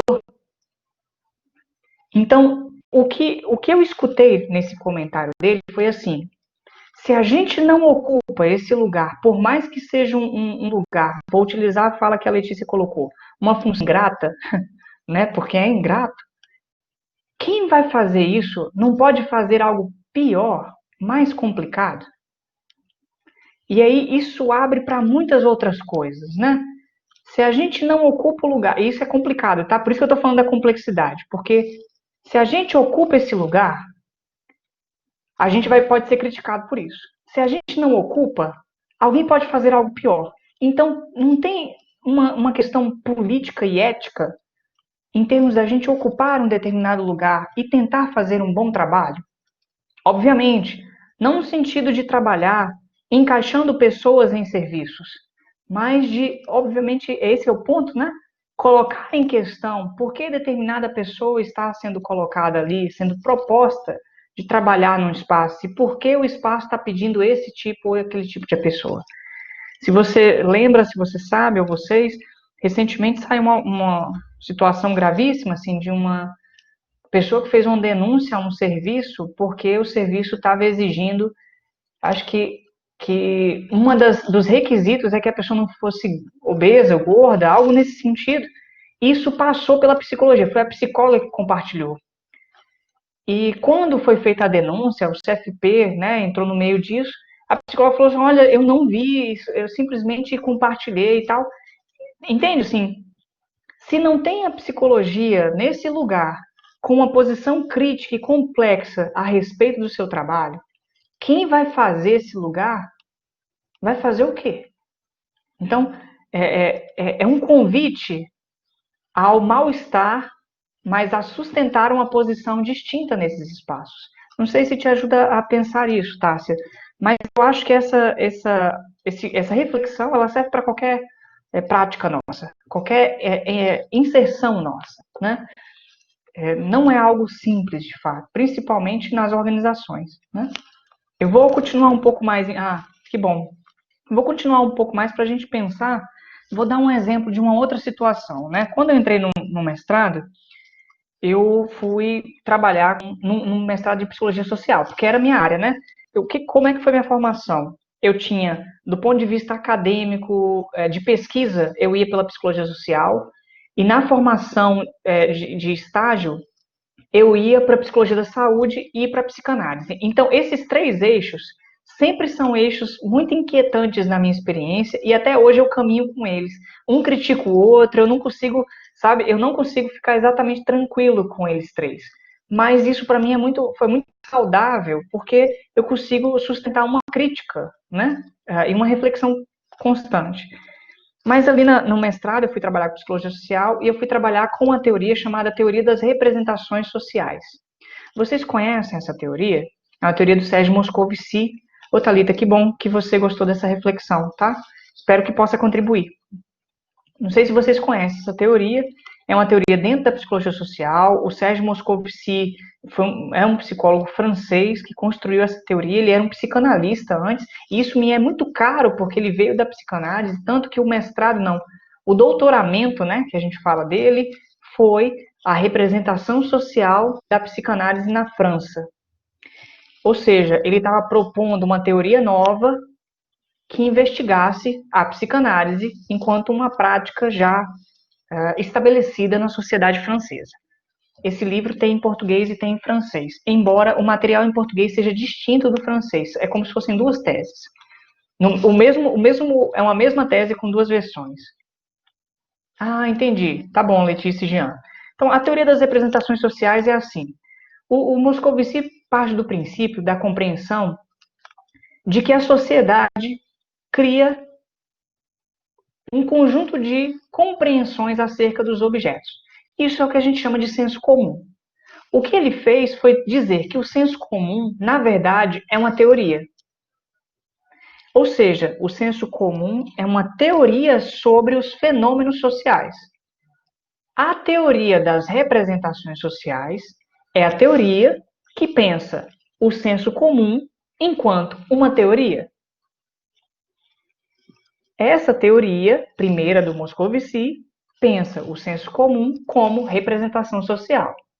Ou seja, o ser humano, na interação com os grupos, cria representações sociais, que são teorias do senso comum, para poder entender a realidade, para poder dar sentido. Vocês entendem isso? Todo mundo vive isso. Se a gente pensar a teoria no ponto de vista da prática, né? O pessoal está aí dizendo que coronavírus é doença de chinês, que é um preconceito, né? Dizendo a questão da cloroquina, né? Tem gente falando que eu sou forte, dá tudo bem. Quando a pessoa diz, do ponto de vista da teoria das representações sociais, eu posso ir para a rua porque eu não vou pegar a doença, é porque ela tem um conjunto de teorias, de representações sociais, de crenças, de senso comum, que não somente justifica o que ela está fazendo, como explica a situação e indica o que ela tem que fazer. Bom, dei um resumão aí da teoria para vocês. Ver se vocês entenderam, assim. Então, estudar a teoria das representações sociais é fazer uma pesquisa com as pessoas para entender quais são as representações sociais, as crenças, as teorias do senso comum que elas têm a respeito de algum objeto, de alguma situação, de algum fenômeno na vida delas. E aí, por isso que eu queria pesquisar as representações sociais da prática profissional para os psicólogos clínicos. Eu queria saber quais eram as teorias do senso comum, as crenças, os valores que os psicólogos clínicos tinham das práticas que eles próprios realizavam no consultório. Dá para entender? Vê se tá dando para caminhar aí. Só que aí tinha um problema. O problema é que, para analisar as representações sociais, eu queria analisar com um programa que faz análise de texto, que se chama Alcest. Ou seja, o Alcest faz uma análise de texto. O que, que é? Ele pega todas as palavras do texto, sem se preocupar com o significado subjetivo delas, mas se preocupando com a ordem que as palavras aparecem no texto. Então, por exemplo, quando eu converso com vocês, as minhas palavras elas criam uma organização, né? É um texto, está organizado. O Alcest é um programa estatístico que vai identificando quais são as palavras que estão próximas de quais e criando um sistema, tá? Esse sistema, ele mostra pra gente. Tá dando para entender o que é o programa, o que é a teoria, é uma parte mais teórica mesmo, só para a gente engatar nessa discussão, porque é ela que abriu para mim minha cabeça para 500 coisas. Então, assim, eu usei uma teoria que pensa as representações. Representação são as ideias mentais, né? Eu usei, o nome do programa é Alceste, deixa eu escrever aqui. Se você colocar Alceste, análise textual, você identifica ele, tá? Então, para mim, quando eu pensava isso, eu comecei a chegar numa dificuldade. Eu pensei assim, gente, calma lá, vamos pensar melhor. Eu ainda estou na questão entre teorias e cotidianos, tá? Tentem pensar por essa via, a complexidade das teorias. Eu pensava, pera, a teoria das representações, as representações são coisas da nossa mente. Ninguém tem acesso à mente. Tudo bem? Trabalha com representações, Freud trabalhou com representações. Emile Durkheim, da sociologia, trabalhou com representações. Representações é algo mental. Ninguém tem acesso a isso. A gente tem acesso à linguagem. Eu suponho, quando eu entrevisto alguém, eu suponho que quando ela me fala, eu vou identificar na fala dela a representação que está escondida. Então, a partir da linguagem, eu vou descobrir a mente. Eu vou pensar na mente, porque ninguém tem acesso à mente. Nossa profissão não acessa a mente das pessoas. Nossa profissão acessa os comportamentos, a linguagem, ou seja, os fenômenos observáveis. Mesmo quando o comportamental fala de comportamento privado, ele entende que a gente só tem acesso a partir da fala, né? O sonho, por exemplo, né? Então, eu pensava, como que eu posso dizer que um programa que analisa um texto vai dar o que está na mente das pessoas? Não faz sentido. Não faz sentido nenhum. E isso virou um problema para mim, porque eu fiquei muitos meses no mestrado com uma dor de cabeça terrível, porque as pessoas diziam, a análise que o programa faz do texto é as representações sociais das pessoas. Eu dizia, não pode ser as representações. A análise que o programa faz do texto me dá uma análise de texto. Eu preciso fazer um trabalho para o texto que está analisado virar uma representação na mente das pessoas. Dá para entender? Assim, eu sei que está muito abstrato, assim, mas eu estou tentando falar de uma forma que possa ficar mais claro possível para vocês. Ah, legal. Então, o que eu fiz na dissertação? Eu tentei, tanto que assim, quando eu fui para a banca no mestrado, a banca que participou falou assim, Flávio, o seu trabalho não trouxe nenhuma novidade em termos do que os psicólogos pensam sobre a prática, porque isso já foi estudado em outros lugares. Eu falei assim, é verdade, né? Tipo, poxa vida, não trouxe nada de novidade. Mas ela disse, só que você fez uma articulação entre duas teorias que a gente não tinha visto até então. Você disse que o programa não dá um conceito mental, ele dá um conceito de linguagem. E a partir do conceito de linguagem, a gente vai supor. Então, você criou um nível extra de análise, né? Nesse material. Então, isso só foi possível por quê? O que eu fiz? Aquele comentário que o Jean fez antes, né? Será que é porque a gente não volta na história? O movimento que eu fiz foi voltar na história das teorias, na teoria por trás do programa, porque sempre tem uma teoria por trás das coisas, e na teoria das representações. O que eu descobri? Eu descobri que na teoria que o cara fez o programa, foi inclusive um francês chamado Max Rainer, ele utilizou a teoria de um psicanalista chamado Jacques Lacan, que trabalha com linguagem, diferentemente de Freud. Olha a doideira disso. O pessoal que estava dentro da psicologia social, estudando representação social, ou seja, processos sociais, as representações articuladas ao social, estavam usando um programa que quem fez tinha usado a teoria de Lacan para construir. Qual que é a teoria do Lacan? Lacan entende que o sujeito não é uma pessoa. O sujeito ele está estruturado na linguagem. Ou seja, o inconsciente do Lacan não é o inconsciente representação mental do Freud, das profundezas da mente. É o inconsciente da estrutura da linguagem. A linguagem não está dentro da mente. É isso aí, é isso aí, do La Língua. E ele fala, o sujeito não é a pessoa que fala, o sujeito é o movimento da linguagem no processo. Por isso que faz todo sentido fazer uma análise do texto, porque eu quero entender o sujeito que se manifesta na linguagem. Dá para entender? Então eu tive que fazer todo um desenvolvimento teórico, justificando um para o outro qual passagem que eu faria, e foi isso a parte mais rica. Eu fiquei super triste porque a parte o resultado não foi tão diferente, mas do ponto de vista teórico-metodológico, o diálogo delicado que eu fiz, que foi muito difícil, eu lembro que eu precisava de um tanto de cartolina, a gente não usava o computador direito, né? Eu colocava um tanto de papel cenário no chão e escrevendo, uma dor de cabeça imensa. Eu falei, gente, eu não vou conseguir fazer isso acontecer.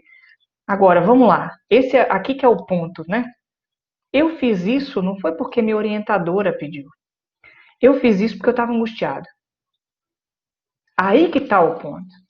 Era o fato de eu estar tão interessado naquilo e tão angustiado com aquilo, daquilo ter se tornado um problema tão grande para mim, que eu podia ter fugido ou eu podia ter tentado. Nesse caso eu tentei, em outras situações eu fugi, mas nesse caso eu tentei. Então, é isso que é pensar a complexidade. Diante das situações práticas ou teóricas que você vai vivenciando no seu cotidiano, no momento em que você esbarra em algum ponto, porque você sacou algum problema ali, seja na prática, seja na teoria, seja para você, o que você pode fazer é acolher essa angústia e tentar caminhar apesar e com ela. Apesar dela e com ela, não evitá-la. Então, assim, tudo que vem depois, porque essa reflexão foi o que me permitiu pensar epistemologia. Porque, por exemplo, eu comecei a pensar, gente, por que a autora que eu citei ali há pouco, que eu falei, a Mary Jane Spink, era de São Paulo, que ela falou da psicologia social da saúde, por que a Mary Jane Spink trabalhava com a representação social, porque tem livros dela de representação social, e ela mudou de repente e começou a trabalhar com o conceito de práticas discursivas. Ela mudou de teoria, porque práticas discursivas tem a ver com a teoria Foucaultiana, representação social tem a ver com a teoria de Sérgio Moscovici. Alguma coisa aconteceu que ela mudou de uma teoria para outra. Essa mudança deve ter sido muito importante para ela. Aí eu ficava doido, né? Que foi? Como é que foi isso, tal? Aí eu esbarrei num texto da comportamental, um texto que era uma crítica ao conceito de representação, porque representação, gente, a gente não faz nada com isso. Representação está na mente.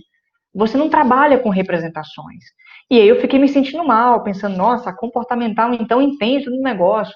Meses depois eu recebo um texto criticando a comportamental. Esse texto se chama Comportamentalismo, parte do problema ou parte da solução? Esse texto está na internet, tá?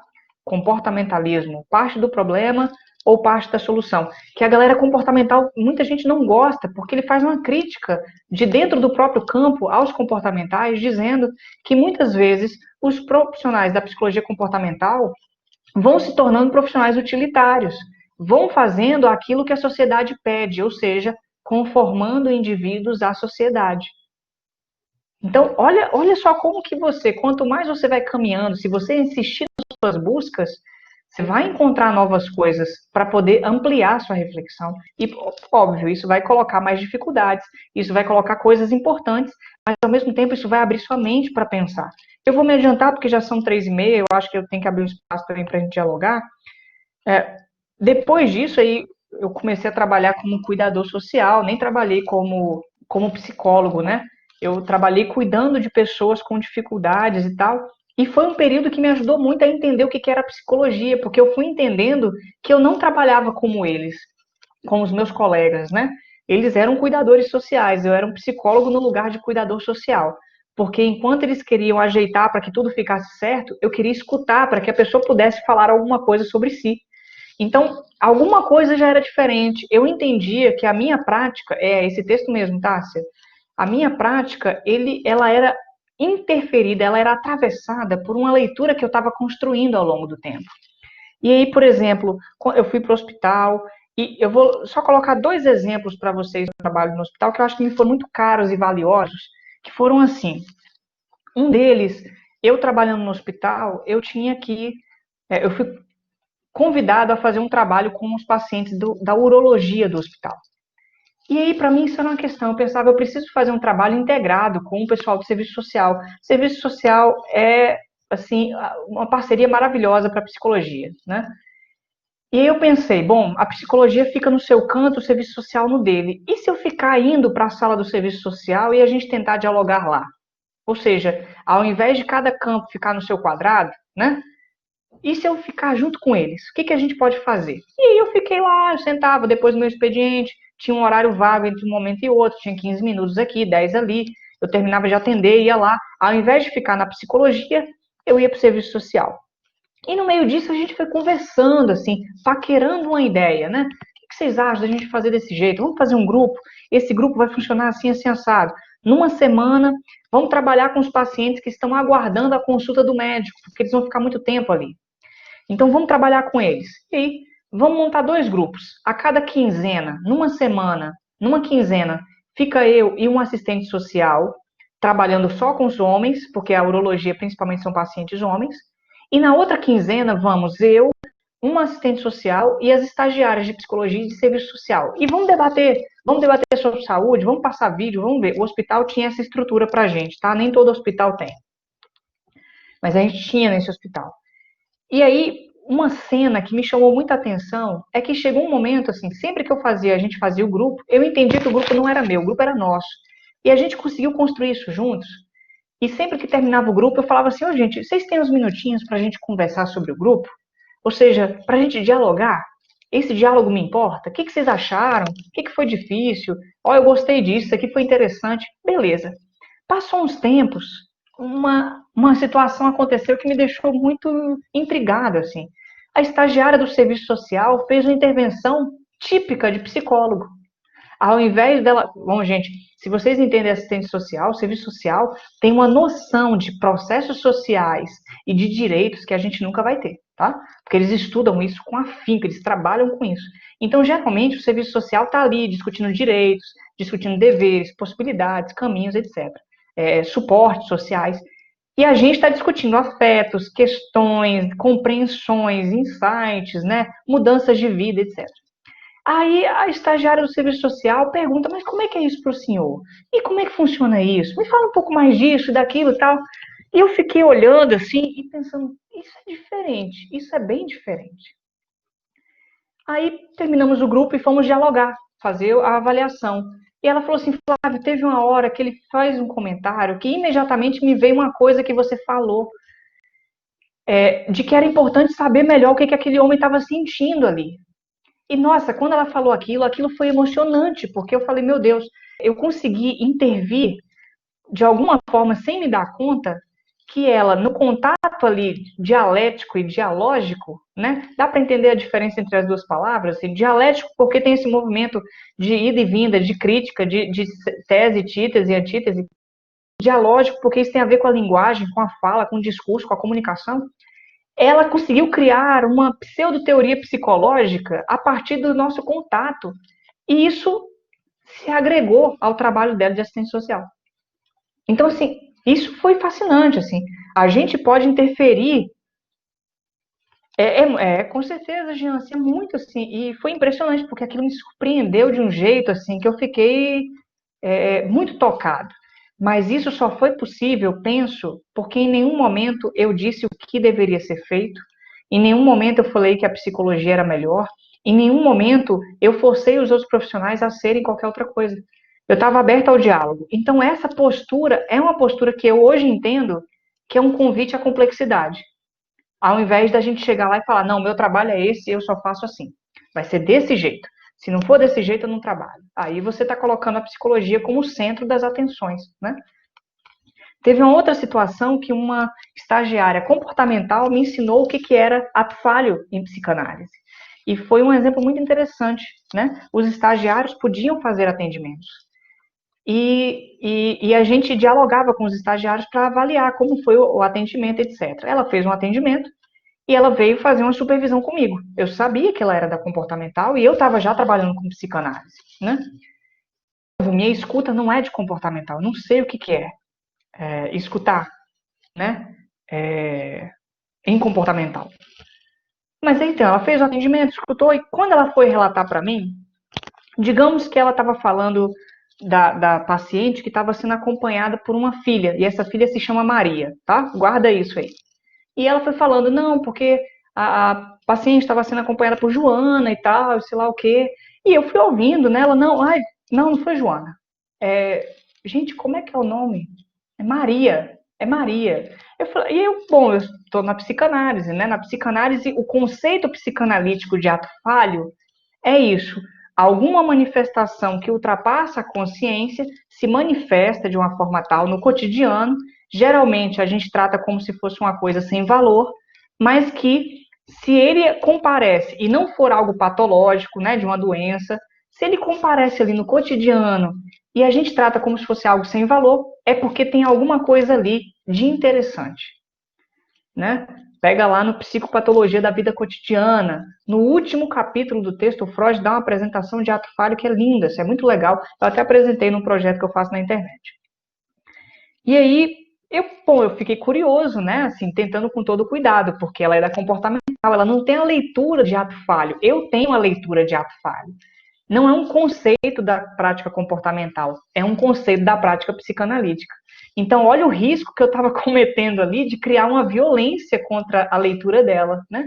Mas naquele momento ela estava de boa e ela era aberta a isso. Eu perguntei assim, essa troca de Maria por Joana, assim, tem algum valor para você? Faz sentido? Ela, não, não faz. Então tá, tudo bem. Então continua contando. Ah, poxa, essa Maria é muito grosseira. Eu achei que foi muito difícil atendê-la, né? Porque a mãe já estava numa situação um pouco difícil e aí a Maria não aceitava algumas coisas, enfim. Falei, então tudo bem, vamos anotar isso, discutir um pouco sobre como ela se sentiu, as dificuldades dela. E aí a gente foi olhar, foi fazer a evolução no prontuário, né? Quando a gente foi fazer a evolução no prontuário, ela se surpreendeu. Ela falou, ixi, já tinha uma evolução, alguém já tinha atendido essa paciente, essa acompanhante. Eu falei assim, vamos ler? Ela olhou, uai, eu que atendi. Aí ela foi lendo, aí ela falou assim, atendi a filha da paciente chamada Joana, que veio fazer o acompanhamento. Aí a gente começou a rir, porque ela fez um ato falho, uma troca de Maria por Joana, porque no passado ela tinha atendido essa paciente e a acompanhante era uma das filhas que se chamava Joana, que era muito gentil, muito tranquila, muito participativa. Semanas depois, ela já tinha se esquecido disso, ela vai de novo nesse quarto, atende essa paciente, atende a outra filha que se chama Maria, que é grosseira, meio mal educada, e ela, quando vai falar de Maria, ela lembra de Joana, que era exatamente a filha de boa, a filha tranquila, cujo contato foi bom. Então, naquele momento, a gente riu de gargalhar, porque a gente falou assim, meu Deus, você acabou de se dar conta de um ato falho, assim. Isso é um ato falho. Um processo inconsciente, na teoria de Freud, tá, gente? Isso não é teoria comportamental, nem Gestalt, nem nada. Um processo inconsciente, na teoria de Freud, estava ali, de alguma forma, esquecido, retorna na consciência de uma forma que produz surpresa, e se a gente investiga, a gente descobre que ele remete a alguma coisa que já tinha se produzido. Entende? E foi incrível isso. Ou seja, não é porque você vai trabalhar com comportamental que um psicanalista não possa te escutar. Na verdade, cada teoria possibilita a leitura de determinadas coisas. É isso que é o grande ponto. A teoria que você escolher vai garantir com que você escute, trabalhe, pense e intervenha, por consequência, de formas distintas. E isso terá muitos efeitos, né? Ah, que bom, sem violência ao outro, exatamente. É tentar ser gentil com essas coisas, né? Então, assim, eu vou indo um pouco mais para encerrar minha fala, para colocar assim, até porque a gente tem que ter uns minutinhos, né? Eu só dei esse apanhado para a gente pensar a complexidade de como criar um conjunto de questões aí, e eu nem estou trazendo outras questões. Por exemplo, racismo. As teorias psicológicas não trabalham necessariamente com o conceito de racismo, de preconceito racial. A gente tem um problema na psicologia. A psicologia social tenta estudar isso, ela está mais próxima disso. Agora, psicanálise, comportamental, Gestalt, desenvolvimento, Piaget, a gente não tem essas leituras. Então, como pensar o nosso trabalho considerando que há racismo, considerando que a gente atende populações pretas? tá? E que no nosso país há muito racismo estrutural, marcado aí, e a gente não estuda necessariamente isso em psicologia. Então você pega lá um autor chamado Frantz Fanon, que foi um psiquiatra preto que discutiu o racismo na França. Ele faz uma leitura, inclusive, crítica da psicanálise. Tem um livro dele chamado Peles Negras, Máscaras Brancas. Acho que tem PDF, tá? Peles Negras, Máscaras Brancas, do Frantz Fanon. Tem um Z no final do Frantz. E ele fala, o problema da psicanálise é achar, ou esquecer, melhor dizendo, ou achar que o Édipo serve para todos, quando na verdade o complexo de Édipo não dá conta das pessoas pretas, porque a pessoa preta está marcada pelo racismo. Na verdade, o verdadeiro outro, no sentido lacaniano, no sentido do outro, da alteridade em relação ao branco, é o preto, porque o preto para o branco, ele está sempre associado ao místico, ao erótico, à sem vergonhice, à escravidão, etc. Então, esse é um assunto que a gente precisa estudar na psicologia. Um outro assunto, gênero, principalmente relacionado às discussões de gênero como um todo, não só homem e mulher, mas abrindo para pensar as questões trans, né, as questões LGBT como um todo. A gente não tem essa discussão tão comum dentro da psicologia. E é muito fácil um psicanalista, na sua teoria, escutar o seu paciente preto e não escutar o racismo na vida desse paciente. Ou escutar um paciente trans e não escutar o atravessamento das violências que a relação da transexualidade com os preconceitos marcaram essa vida. Dá para entender? Então, assim, são teorias que também estão aí. E a religião também. Não é incomum uma pessoa procurar um psicólogo ou um psicanalista da mesma religião, porque tem tanto receio de falar de certas coisas que precisa, né, precisa se sentir acolhido por esse outro profissional. Então, assim, eu estou deixando essas outras coisas para a gente poder pensar e encerrando para mostrar, assim, mesmo eu falando tudo isso, a apresentação que eu faço para vocês diante dessa questão, né, psicologia e complexidade, entre teorias e cotidianos, é a apresentação de um homem branco e heterossexual.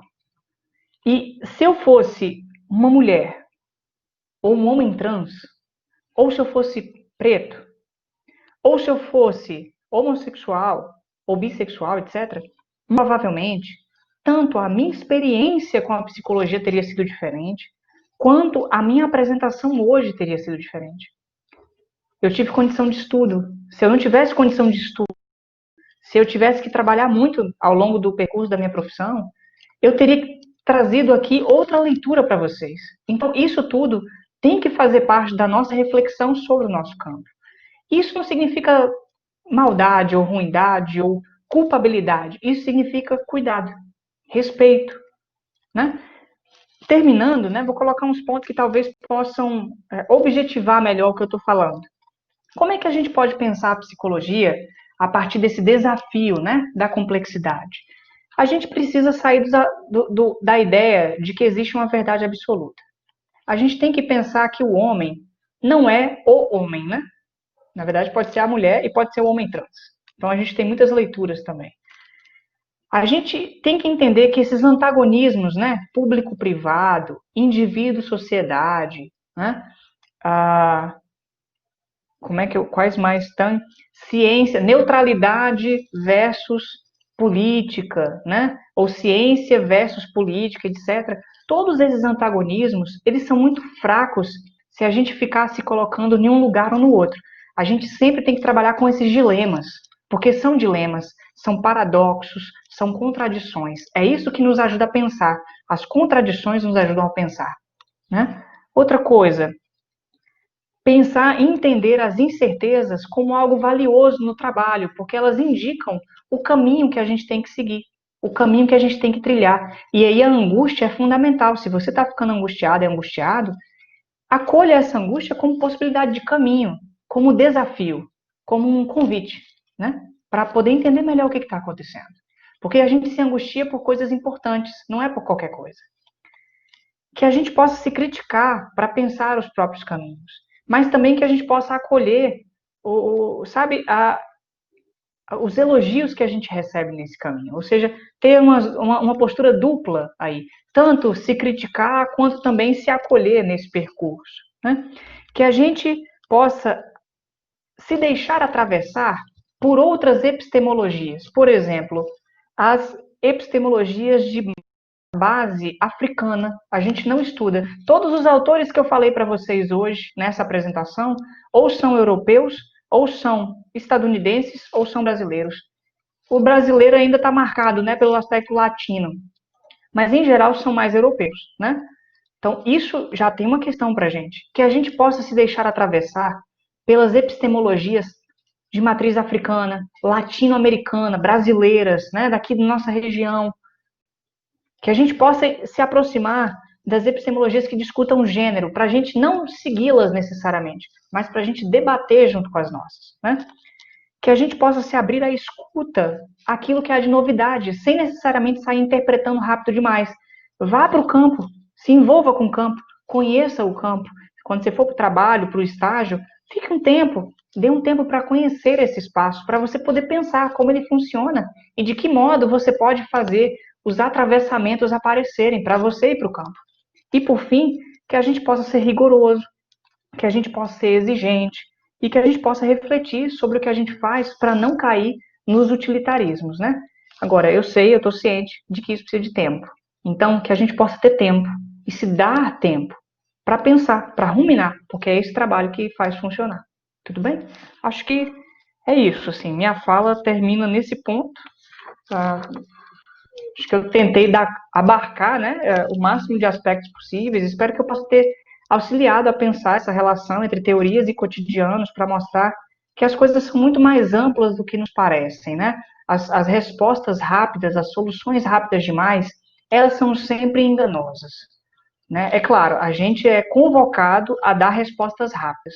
Não significa que as respostas rápidas sejam boas, né? Acho que esse é o ponto de diferença, tá bom? Acho que é isso, gente. Eu estou à disposição agora, né? Tenho aqui mais uns 10 minutinhos para a gente poder conversar. E vou deixar aqui para ver se alguém quiser usar o microfone. Gente, por favor, fique à vontade. Enquanto isso, eu queria dar meu feedback, que eu gostei muito, Flávio. Eu achei que você conseguiu trazer os exemplos do seu cotidiano para a gente pensar a complexidade da psicologia, apresentando todo um diálogo, né, de toda a dificuldade que é pensar epistemologia, né, nesse campo. Então, eu diria que mais que importante, foi fundamental. Obrigada mais uma vez. Eu fico feliz. Que bom, Juliana adorou, né? Eu agradeço, né? Ficarei ouvindo por mais tempo. Se vocês quiserem falar pelo áudio, gente, é bom, sim, eu gosto também de ouvir as pessoas, gosto de ler e de ouvir. Tá com vergonha? Faz parte, é só abrir o áudio e falar. É uma tentativa, é um convite, sim. Eu não tô, acho que eu não tô aqui para julgar, para criticar, eu acho que a ideia é de fato o diálogo, né? Acho que talvez seja o maior desafio da nossa profissão, né? Ô, Thalita, que bom, que foi uma experiência rica, né? Vocês têm alguma questão, alguma dúvida? Brígida está dizendo, né? Foi uma palestra muito esclarecedora e maravilhosa, pontos para estudo e reflexão, o viés da episteme para o estudo da psicologia. Que bom, que bom. Eu espero de fato que isso possa provocar vocês, né? Na caminhada de vocês. E tem muito ponto ainda, né? Eu acho que aqui eu não falei nem metade do que seria possível falar, porque são tantas questões, né? Oi, Flávio, Roberta falando, tudo bem? Oi, Roberta, tudo bem? Só queria aproveitar para elogiar mesmo, assim, a gente ouve tantas lives, tantas palestras sobre assuntos específicos, né? E hoje você pôde abordar assim, um pouquinho de cada coisa com a gente. Principalmente, eu falo por mim, né? Eu sei que tem uma galera aqui que é bem nova, né, no curso, mas eu tô lá no 9º período. Principalmente para mim, foi muito importante ouvir um pouco, assim, que não é uma insegurança só minha, né? Existe, sim, essa insegurança de ir para o mercado de trabalho e, de repente, a gente achar que a gente não se encaixa ou a gente, de repente, não ter tanta experiência para ir de cara, assim, para o mercado de trabalho. Então, ouvir isso, para mim, até um aliviante, assim, né, que serve como um alívio para que eu vá mais confiante, sim. Acho que a gente precisa correr atrás, sim. A gente precisa ter essa confiança para procurar, sim, outras coisas, né? Você teve um direcionamento para a psicologia social, né? Eu penso já em outro direcionamento, enfim, e a gente precisa perseguir nosso caminho, e eu acho que foi bem bacana isso, e me deu mais confiança. Ah, que bom. Eu fico feliz por isso, sabe? Assim, eu tenho uma questão, Roberta, de que eu acho que assim, quem já caminhou um pouco tem sempre que ajudar quem está no meio do caminho, para que ele não precisa passar pelas mesmas dificuldades. Eu sempre carrego isso comigo, isso inclusive é quase uma noção do Vygotsky, assim, né, de zona de desenvolvimento potencial. A gente precisa, quem já enfrentou os problemas e já está num certo ponto, tem um certo compromisso de dar um suporte para quem está passando por isso. E aí a gente vai criando, né, essa caminhada. Eu acho que é muito importante mesmo. Eu lembrei em alguns pontos, assim, eu sei que não era o foco, mas eu lembrei muito do Edgar Morin, né, que também fala o teu nome, como somos nós no mundo, enfim, tem um pouco dessa reflexão, assim, eu lembrei muito dele nessa hora que você foi A puxando esse ideia, assunto. sim, a ideia de complexidade para mim é Morin. Assim, Morin é incrível, assim, desde o Ciência com Consciência, Legal. né, que é um livro dele maravilhoso, né? Eu tenho um livro também dele que é o Método, né? E são 6 volumes. Ele tenta Sim. discutir o método a partir de uma nova leitura, assim, uma leitura de fato complexa. Isso é muito valioso. Ele fala sobre educação, né? Quais são, acho que são 7 aspectos importantes para a educação. Esse autor, ele é muito caro para mim, porque é um convite ao não reducionismo, né? E nesse sentido é um convite ao diálogo, é um convite à abertura, é um convite ao mal-estar, à estranheza, porque tira a gente desse lugar soberano, né? Só existe o meu campo, eu faço o que eu bem entendo e pronto. Não, pelo contrário.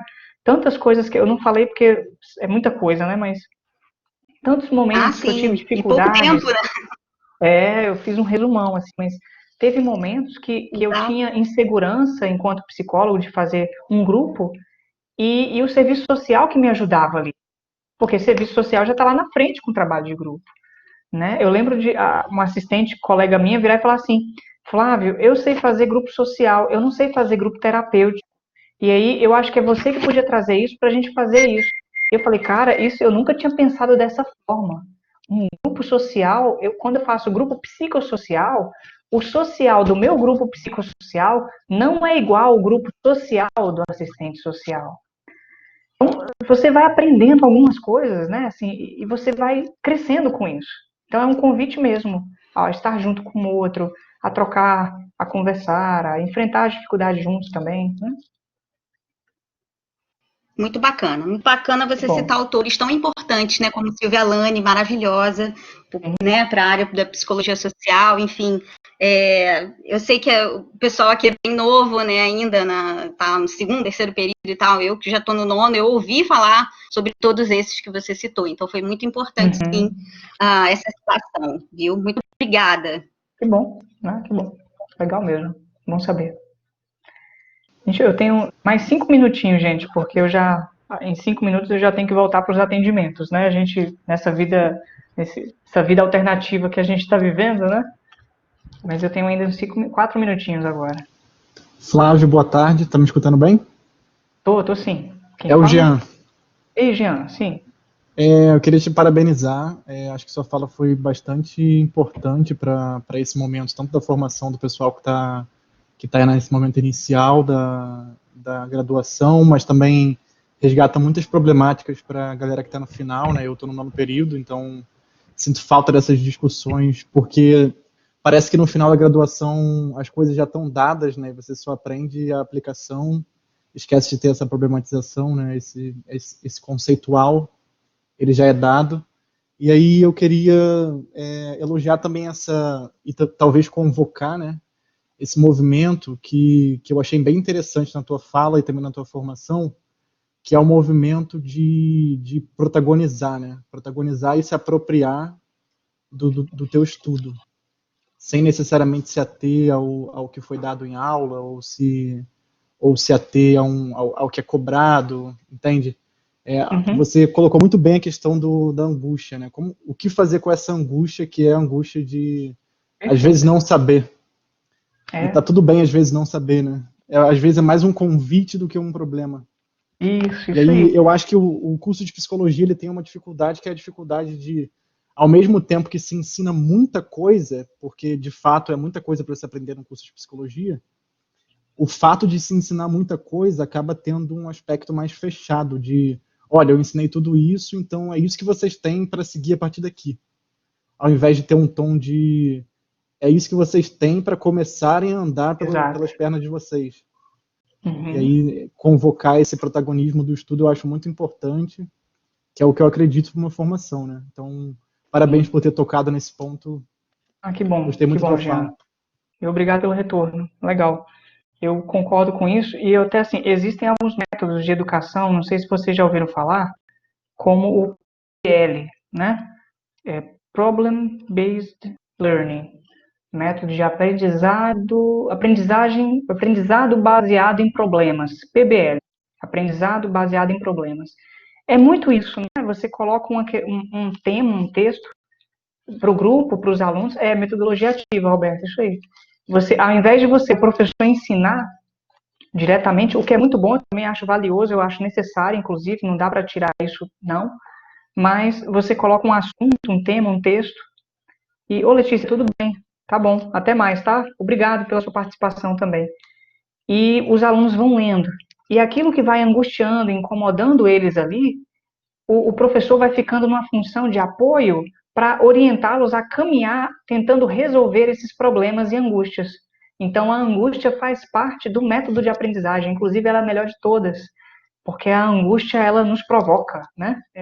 Para bem e para mal, a gente fica muito desesperado com ela, mas ela nos encaminha também. Então, a gente conseguir pensar isso como metodologia ativa, como disse a Roberta, é valiosíssimo. Né? Mais algum ponto, gente? Como é que estão para vocês aí? Eu acho que a Tereza quer falar. Tá aí, Tereza? Oi, eu estava com um problema no áudio aqui. Acho que eu voltei. Estão me ouvindo? Sim, estou sim, Tereza.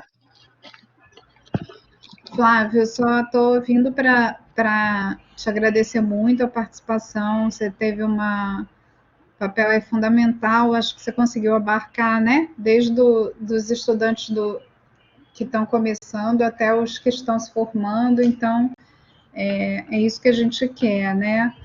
Contar um pouco. Sim. Achei muito bacana quando você falou, né? Quando a gente já conhece o caminho, é interessante contar quais são os obstáculos, né? Não é uma coisa que a gente tenha que guardar, né? A gente tem que anunciar, né? Acho que as soluções coletivas são sempre bem-vindas, principalmente num tempo tão difícil, né? Certamente. Quanto o que a gente está vivendo. Então, queria te parabenizar e te agradecer.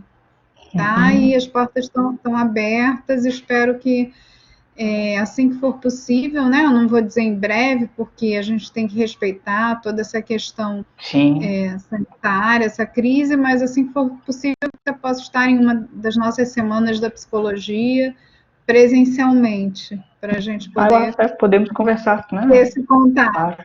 Tá bom? Te agradeço. Obrigado. Um abraço. Isso. Obrigada um abraço. também, tá? E a todos vocês que estão aí. Eu sei que tem gente que está ainda em semana de provas, né? Mas tiraram um tempinho para tá aqui com a gente. Obrigada, gente. Beijo. Tchau, tchau. Tchau, um abraço. Antes de fechar, eu só queria, acabei não destacando, mas ele tem um canal no YouTube, não sei se todo mundo conhece, então eu vou deixar aqui o link para todo mundo. E mais uma vez, Flávio, obrigada. Espero que a gente possa se ver em outros momentos. Obrigada por ter aberto essa porta. Claro que é isso. Eu que agradeço o convite. Assim, eu acho que é uma oportunidade legal, né? Na medida em que a gente vai mostrando a cara, a gente vai sendo visto, né? Então, eu acho que se a gente se mostra e a gente vai sendo visto, a gente tem que, de fato, pensar se não é importante aceitar os convites na medida em que a gente está mostrando algo, está provocando. Eu agradeço muito, inclusive a todos vocês que participaram, pelo convite da Tássia, a Tereza. Foi assim, eu nem hesitei, né, diante do convite. Eu só pensei assim, tenho que me organizar para isso, né? Porque de fato não dá para recusar alguns convites, né? Mas é isso, gente, que bom. Eu estou à disposição, se alguém quiser conversar depois, perguntar alguma coisa, quiser algum nome de algum autor que eu falei, alguma informação, eu posso passar também. É só mandar um e-mail, vou até colocar aqui o e-mail, mas vocês também me encontram no próprio canal da internet que a Tati citou aí, tá? Então, acho que é isso, né? Eu vou seguindo aqui, porque também tenho que seguir com minha programação, vocês vão seguindo com a de vocês. Uma boa semana de provas aí, tá? E espero que seja uma boa caminhada, apesar do período que a gente está passando da pandemia, né? Acho que não cheguei a abarcar isso na fala, mas inevitavelmente a gente também é atravessado por isso, né? Isso também vira uma questão para todos nós. Então tá. Isso, muito obrigada, Flávio. Obrigada a todos também pela participação e interação. Abraço. Abraço.